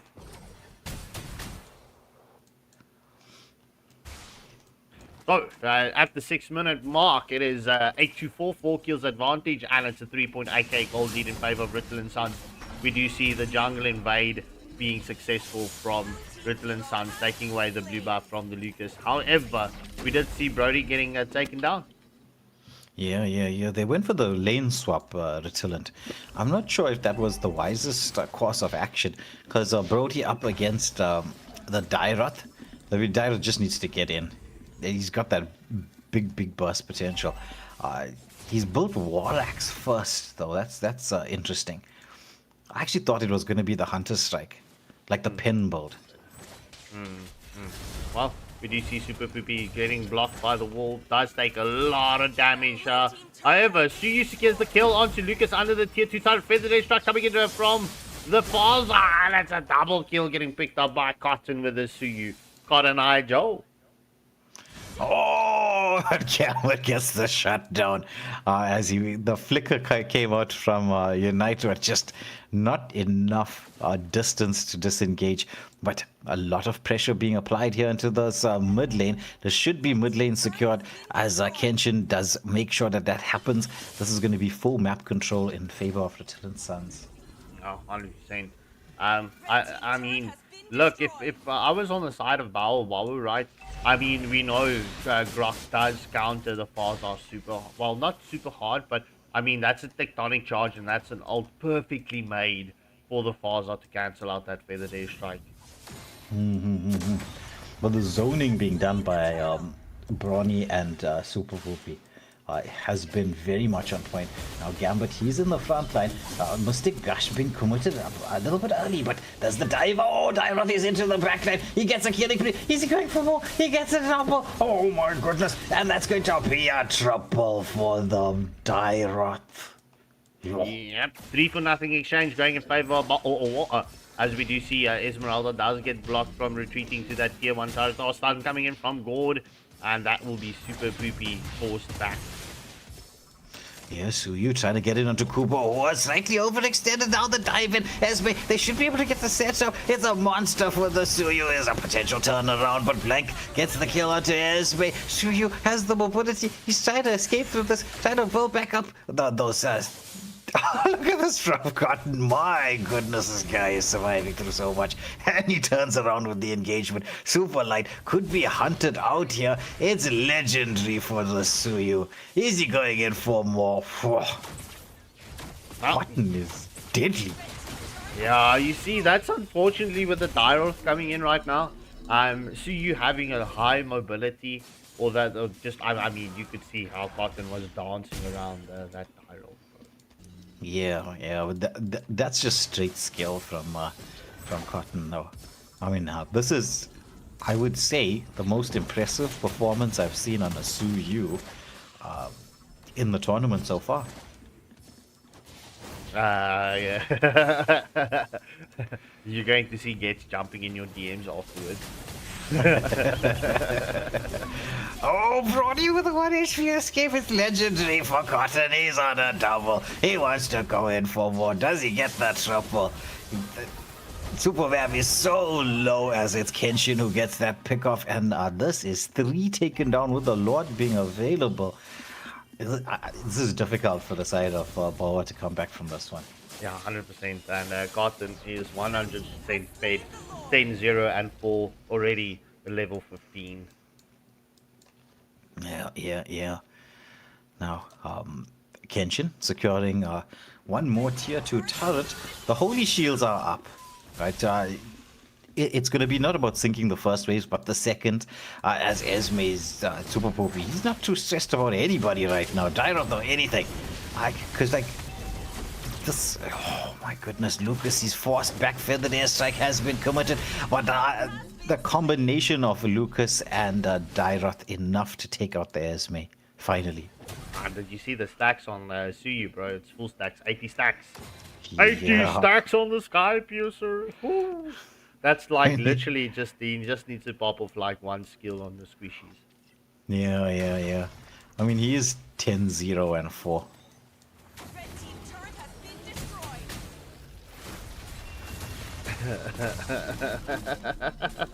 destroyed.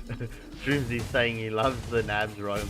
In any case, as we do see Super Mab getting taunted up as that feathered airstrike does come crashing down onto Grok, and that is a 1-for-nothing exchange. Holy Shield has been popped in the mid and bottom lane. Will we see Rutilant Suns forcing the ending here? This could be a potential ending angle for them if they can get another setup. Unleash the Beast has been committed onto the Suyu. Cotton is being focused on, but that Sky Piercer procs as the Wrath of Giants does catch out the Lucas. But oh my gosh. Oh, Kubo getting the kill onto Super Poopy. That's a 2-for-1 exchange. Going in favor of Rutilant Suns. Well, Shroomsy, the Nabs roam is better than the Shroomsy roam. So, you know, there is always that.